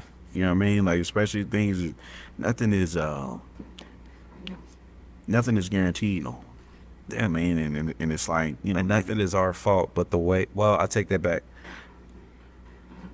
A lot of things are not our fault, but the things that are our fault, we always have to find a way to find a solution to those problems. We always have to find a way, because at the end of the day, it's on us. Like, for instance, not like anything, like, yes, the state's child support situation is messed up, but you had the kids. So as a man, you got to figure that out and we'll get them kids. But there's a lot of men that don't figure it out, which is why it hurts the men that are actively trying to figure it out. As long as you trying. But trying the right way. You got a lot of people that say they trying and they be doing the same thing over and over. No, for different results. It's literally insanity. Yeah, bro. Because it ain't shit shaking. Mm-hmm. You gotta switch it up a little bit. Like I heard a guy yesterday at one of the spots I like to go to. But back up, you're right though. Like at the end of the day, it's all on us. It is. It don't matter. It don't matter the circumstances that come with it. At the end of the day, fuck. I mean, you had sex, you had a kid. You can say fuck. You know what I mean? So it's yeah, maybe. But you did what you did to have a child. Mm-hmm. So yeah, regardless, you got to take care of it. But work out ways to take care of it collectively as a parent. Again, right. What we've all been talking about this whole time is communication. Right. You see what I'm saying? Putting people on child support just because y'all don't work out in a relationship or because you want to be vindictive, that's fucked up because you're fucking up this man's life. It's not he didn't buy me diapers this day because he feels like, no, you need to get you some money too. And I think that's where people be missing it at. Well, and I've even talked to women. I've talked to women that have completely just shut like the kid's father out because they're like, oh no, he ain't a good dad, or he ain't gonna be a good dad because he wasn't a good boyfriend or whatever. And I'm like, how do you make that determination about what's good for that kid in that type of level? Like, because he was a bad boyfriend, you think that he's going to be a bad father? I think that's rhetorical. You don't know what kind of father he'll be. It's like the first kid. And just because that's your experience, just because That's not everybody else's desire. Because there's plenty, just because me and you didn't work out, don't mean me and Shorty ain't gonna work out. Because there's plenty of chicks, just because you mad at me, it's plenty of chicks before you, shit, they cool in a And they motherfucker. could very well be the problem themselves. Because honestly, with the thought process like that, and you're pulling a kid away from a father, and the father hasn't even had a chance to try to be a dad, that's your thought process. Your thought process is flawed because nobody thinks that that's a good idea when you see that children that are raised by one parent, not both, do significantly worse in society. Like it's a recipe for failure. Every time. And if you can't communicate to somebody that you lay down with, as you know what I mean, and had kids with, then we gotta look at you too. Yeah, like why did you even get pregnant and y'all have kids? Why were y'all having sex to begin with if you can't even communicate? Y'all communicate enough to get the fucking. Man, and it got to a point where two people met a spot where they had to now make compromises to make the relationship work, and both, if not one or the other, decided, I'm not doing it. And now you're in this spot. And now the man got to pay for it because of your decision versus now we both fuck. And sometimes, it's not often, but kills sometimes it happens the other way. I've seen people get the baby mothers put on child support. Oh, yeah. I've seen that happen. Yeah, no, for sure. I know. But these are the ones that keep their stuff in order, and they're like, no, look, this is what's been happening. This is how it's been this whole time. I'm the one that's literally raising the kid. But it don't even have to be like that. It shouldn't be like just if you, as a parent or as a mother, you choose to take full custody of the child, you don't have to have the child can go with the dad. Right. But society got it for the mother to be set up. Cool. That's what y'all want to play. Y'all want the role. Y'all want that role, and then y'all play the victim when y'all get the role that you wanted. You know what I'm saying? When if you're not handling your responsibilities, just send them over. If that's a but sometimes that's on both sides. Though. Sometimes you got a shitty ass daddy, and then you got a mom that's probably like. Well, what is a shitty ass daddy, bro? A dad that literally don't want to be there for that kid. So that's a shitty ass daddy. They don't. So what do you? They don't want to take care of that kid. They don't want to be there for that kid. So what do you call? None of that. What do you call somebody that does? You know, they get their kids, they spend good time with them, but they may not be able to help out financially. That's not being a shitty father. Finances are not the only part that come into being a father. But then why is that? Because that's what society has dubbed the norm. We've allowed us to get into this space where, if we'll just talk about it from like the average, because I know there's nuanced situations, but the average woman, if we look at it, it's all about what does that person provide for me? It's not what is the love that this person gives. What is the emotional piece of this that this person is doing for me or the family or my kids? Is what do they provide to me? Take out the money, then what you got left. That's what I'm talking about. And it's not the money. The emotion is not the leading thing in it. Exactly. Well, like most of the kids I talk to now that are trying to date, they say they don't go on dates because it's too expensive to go on dates. Because they want to go certain places, or I don't have a girlfriend because holidays come up and they always want to get this, or I gotta buy this. Like, these are like high school kids I'm talking. Yeah, because they're groomed at an early age. If he not buying you something, exactly. Even in college, same thing. I had kids that I mentored through high school that are now at like Butler University, and they talking about the exact same thing. Like, yeah, like everyone up here, like it's the girls like, oh, what do you this? Oh, I want to go here. Oh, if we can't go here, I'm not trying to go. You know what I tell my son Mm-hmm. is, chicks ain't going nowhere at all. Them same chicks that is in 30 years they're gonna be the same chicks doing the exact same thing. Yeah. You know, others like this. I tell people all the time, there's good women, you just gotta find them. There's good men, don't you find them. I ain't finding shit. I stopped looking.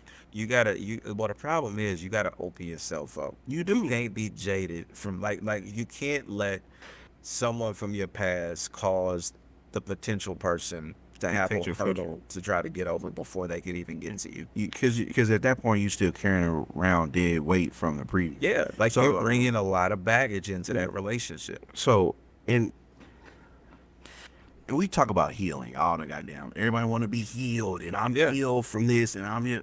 Nigga, I still got scars from when I was 8 years old. That'll never fully heal. Yeah. You know what I'm saying? Like it's just a part of life at this point. That's just a part of who you are. Right. It's like if you got diabetes, and you're gonna pass diabetes down to, it's hereditary at this point. It's different with that one though, because it's a part of who you are, but it's a part of who you are that you have to learn how to manage, what to use it for. Like for instance, a lot of us, unfortunately, as black men, went through a lot of things, our age specifically.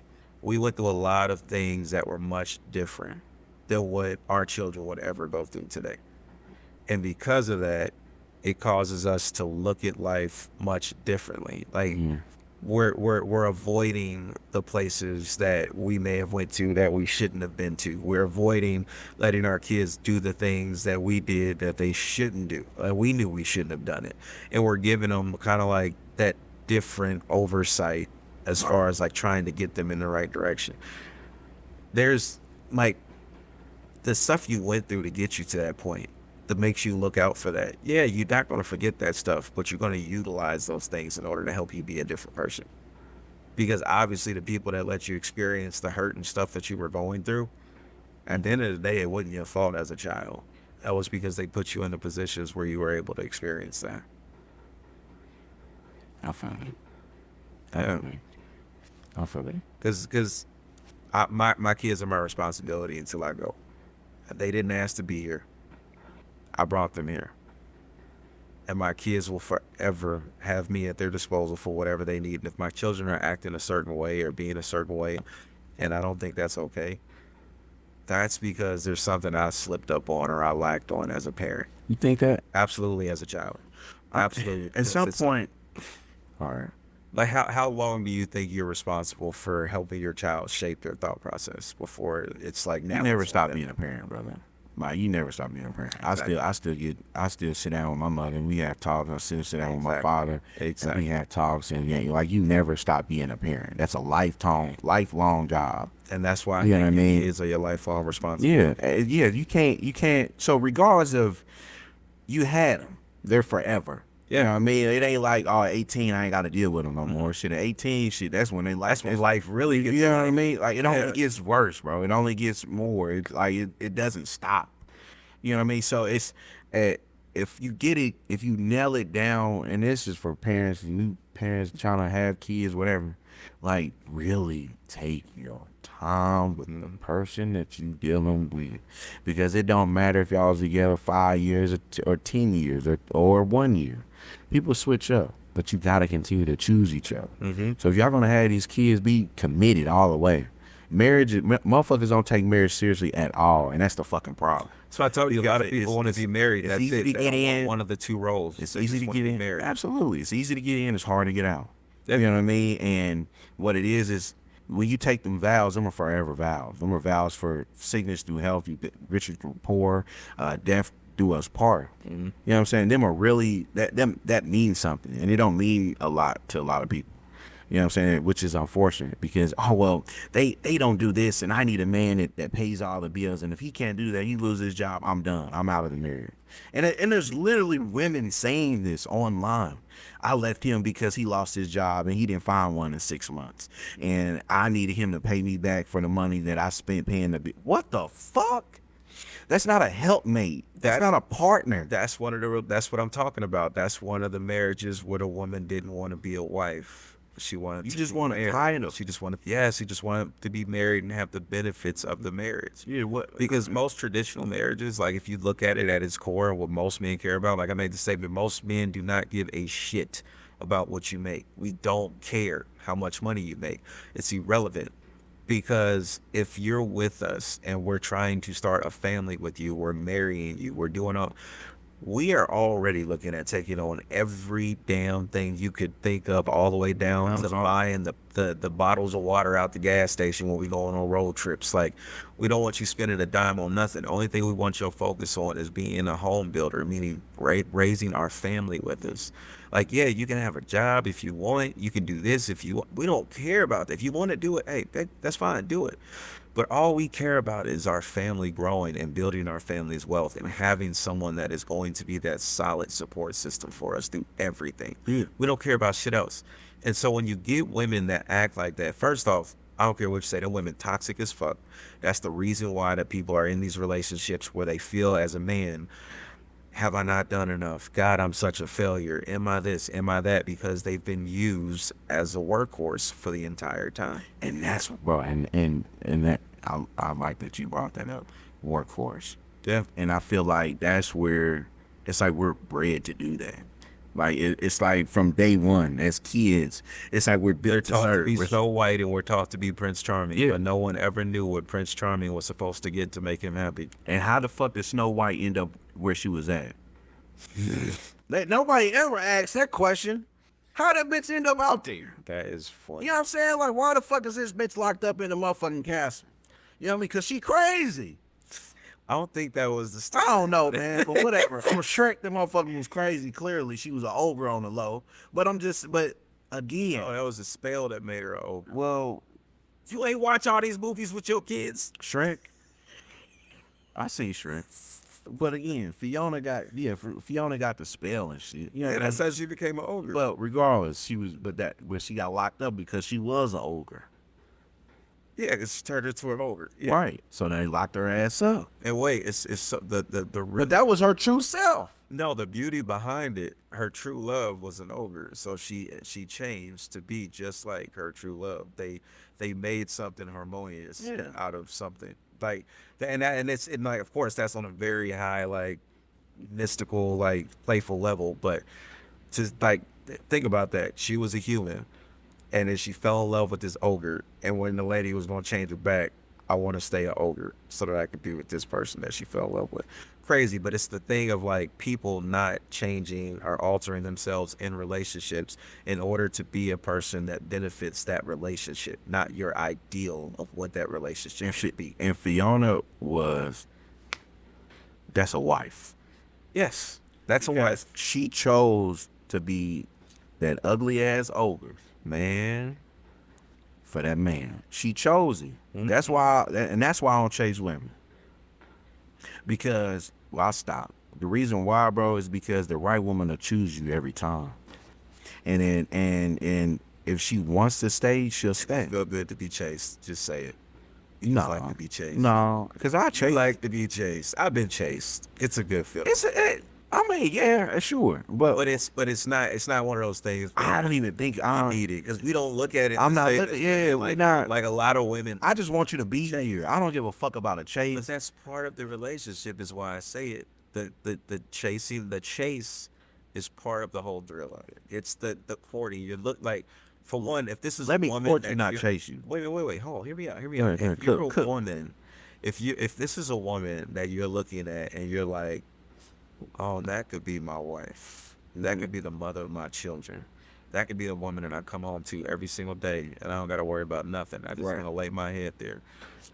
It's worth the pursuit because you want to know how she's built. You want to know if she's just going to accept or take any old guy that comes and throws himself at them.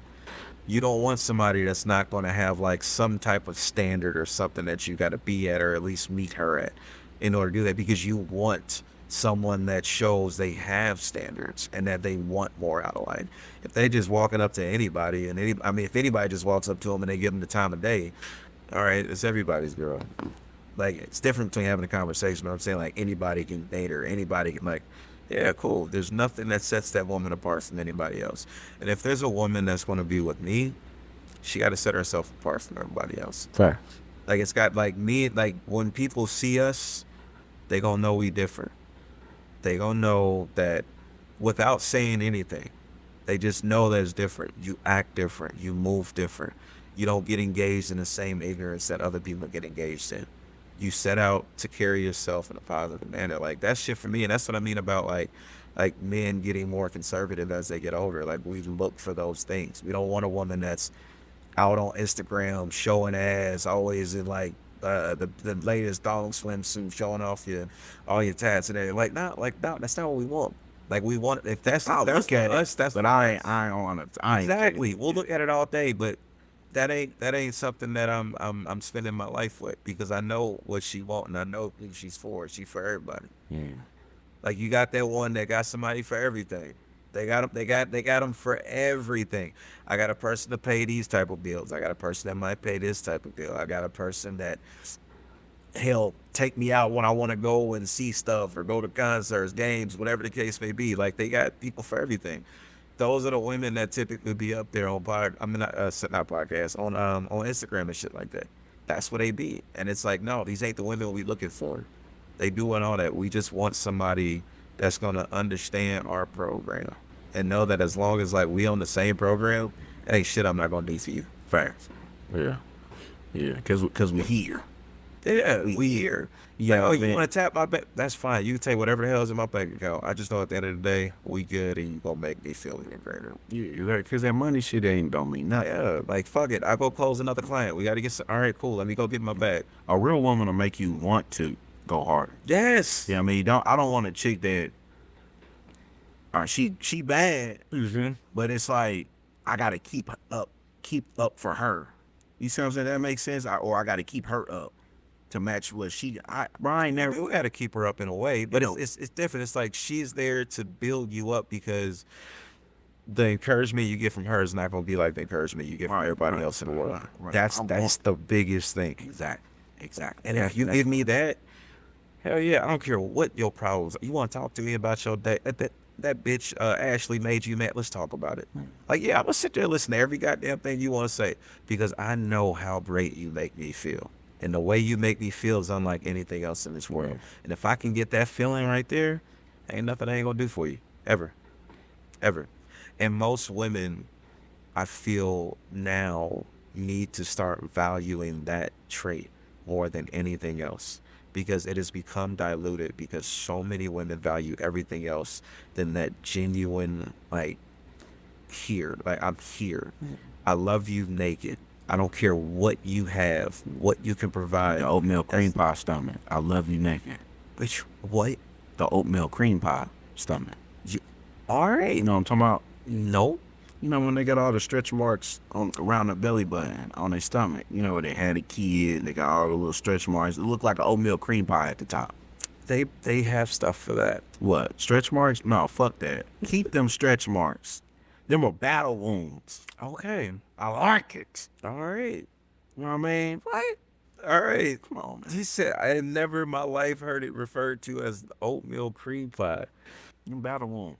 The battle, I like, and not to say that, like, I got a problem. I'm just trying to imagine the ones you talking about, because I ain't never seen. I've seen someone. I mean, I've seen women that have had babies and their stomachs have little stretch marks left over, but oatmeal cream pie, huh? That's the shape of the stretch mark. And they go all the way up to the belly button, you see it? Some of them do, but you know how they spread out. You know, the oatmeal cream pie, they got the slants and shit, And then the stretch mark. Brion like bullshit again. I'm just saying. It's called that. I don't oatmeal cream pie. Hey, I don't mind them. I love a woman with a little substance. They've been through shit. Yeah. Yeah, man, that's it. And I think, I get, everybody has their thing. Like, I think most women are like, yeah, I want a woman that's got a little to her. Yeah, bro, and really, minus the stretch marks, it's really about what she got mentally. You care about what they've been through, because again, everything you've been through shapes you into something, that you want to know what that mindset is. Mm-hmm. Because you either have a growth mindset or you have a fixed mindset. And I don't care how great your fixed mindset is, I never want to deal with somebody that doesn't have a growth mindset, because your fixed mindset is what's going to cause you to not look at anything else that comes up in life and see it from a different angle that you may need to see. Yeah, because being fixed is you're going to you're living in fear for the rest of your life. You know what I mean? You'll never be able to, that's like you get a dog, right? Mm-hmm. Dog ain't never had no pussy, but you gonna get her neutered and everything. They can't get no pussy. They can't have no kids. They'll live the rest of their life. Damn, I want some pussy, or I can't have a kid. You ain't never looked. How do we know they feel like that? And I don't know. I'm just saying, but think of it like that though. Dogs be horny the motherfucker when they ain't got. You know what I mean? They can't reproduce. It's their nature to reproduce. It's their nature to have sex. It's their nature. You know what I'm saying? Just like humans. You ever had big dog? Yeah, I had a Rottweiler. I had a English Mastiff. Okay. They like 200 and some pounds. Big motherfucker. All right. A period for a dog that big. Yeah, it's like basically a grown woman running around your house dripping blood everywhere. I mean, that's why I wouldn't get a female dog. That was my first like dealing with one. And yeah, that neutering came almost right after. I'm pretty sure I did. Yeah, our dog's neutered. You know what I'm saying? But it's just, I don't know if, but see, there's the thing. I don't know if dogs necessarily feel that way. I think that we take a lot of our human ability and we push it over to animals. on him. You don't think the dog, like, Oh, I know it's it's a natural thing. Like they go, they don't even do it like all the time though. That's what I'm saying. I don't think it's one of the things they miss. They do it when it's time for like babies. Like it's like think about how many times when they dogs eat. come and eat. Yeah, they be worried about. it's not just like casual sex for dogs. Like it's I don't know. I know a dog will run up on you right now, hump the shit out your leg. oh yeah, the boys, yeah, all the time, but not all of them. I got a Cane Corso Mastiff right now. Boy, he 3 years old. Thanos ain't hump. He don't hump nothing. He got his balls and all that. He don't go hump on nothing. Hey, But he going to. I gotta get that stuff worked you ain't out. thirsty. That's good. You ain't Yeah. thirsty ass dog. Yeah, go get those Yeah. payments for them stud shots and go ahead and impregnate some other dogs. Get that fee. Corso, you got a Corso? Mm-hmm. I have a 3-year-old Cane Corso and I have a English Bulldog. Those are my little buddies right there. Okay. Yeah, I like the Cane Rocky and Thanos. Rocky and Thanos. Okay. Mm-hmm. Fucks with it. Fucks with it. Hell yeah, man. Oh, so you always do a random ass question to close out your podcast. So I figure what better way than to ask you a super random ass question. Okay, what's up? Super random. Let me pull this thing up. Lord. This is going to be hilarious. All right, Key, what you got? If you're arrested with no explanation, like no explanation, they just show up at proper and you getting arrested. Mm-hmm. Nobody knows what's going on. They just see you getting arrested. What is D-Mac gonna think you did? And what is he gonna tell people more than likely that he thinks you did to get arrested? Hey, this is a good question. Cause it ain't never no telling what his ass. You know what I'm saying? Cause that motherfucker boy, he better come up with some shit, man. Let me think. What I get arrested for? Did you ask him this? No, I didn't. You should. I already know between y'all, it's hilarious. So your answer gonna probably be wildly different than his. We could probably ask him we gonna ask him on the next podcast. Ask this exact same question when y'all do. He always bring up I be staring at motherfuckers.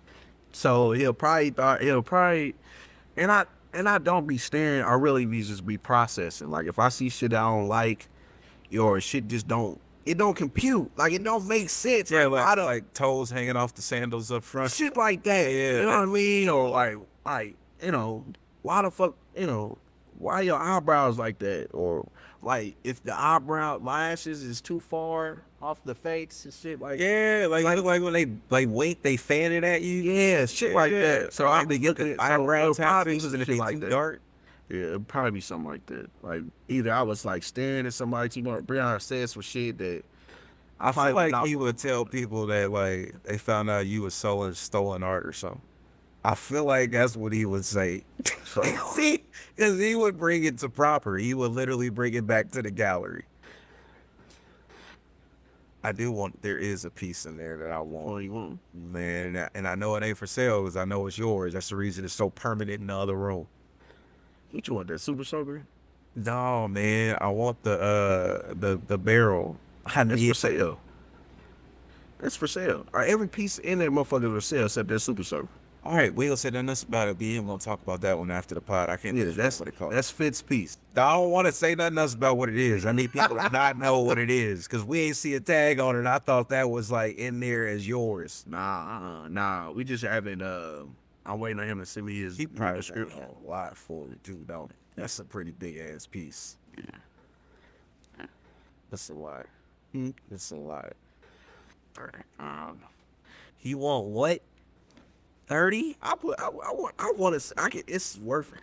I ain't gonna lie. No, definitely everything you put in. Wow. Yeah. I never collected art, but that's probably one of the first pieces that I was like, I really. I mean, it's negotiable. Yeah, Like, it's negotiable, but I would love to sell that piece at 30,000. Yeah, I love from the. See, that's the thing too. As a creative, I don't ever want to be the one that's just telling somebody like, oh no, man, I'll give you this, or I don't think it's worth this, because as a creative, you know what you put into that.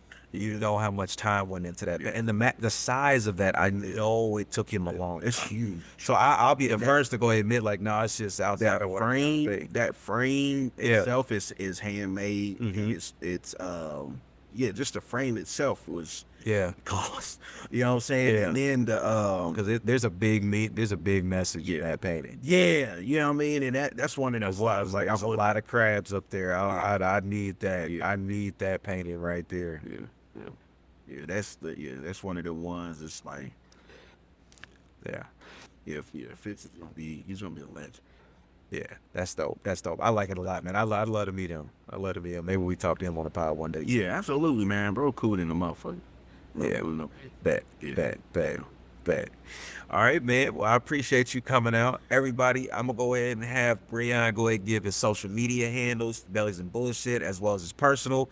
Make sure y'all follow. If you haven't done it already, like, share, and subscribe to the video. Just swing on over to the channel. We're going to have some stuff coming up. Anybody trying to get some podcasts done, too, holler at us. We got something big in the works, and we setting something up. So yeah, I've been gone for a minute because we've been trying to create something real nice, and I think that we legitimately have a really good offering right now, and we're gonna do something great here in Indianapolis. So For sure. again, big ups to everybody. Like High and Mighty, hey, Shake Ups, appreciate you. Nostalgia, we still dealing with it. We gonna keep on smell good, right?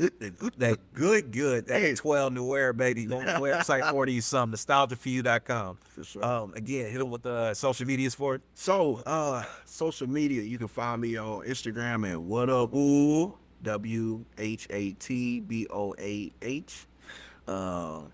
Facebook, Brion Boyd. Our Instagram for Bellies and Bullshit is Bellies and Bullshit.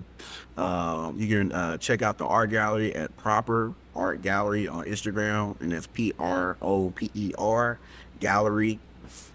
Yeah, Proper Art Gallery. Yep. And then Bellies and Bullshit Pod, man, we taking it over. Make sure y'all check out some Slide for exclusive events as well. But I appreciate you, kid. Yeah, absolutely, bro. Appreciate you coming. Yeah. Again, thank you for checking out the Human Mosaic Podcast. We'll talk to you soon. Take care.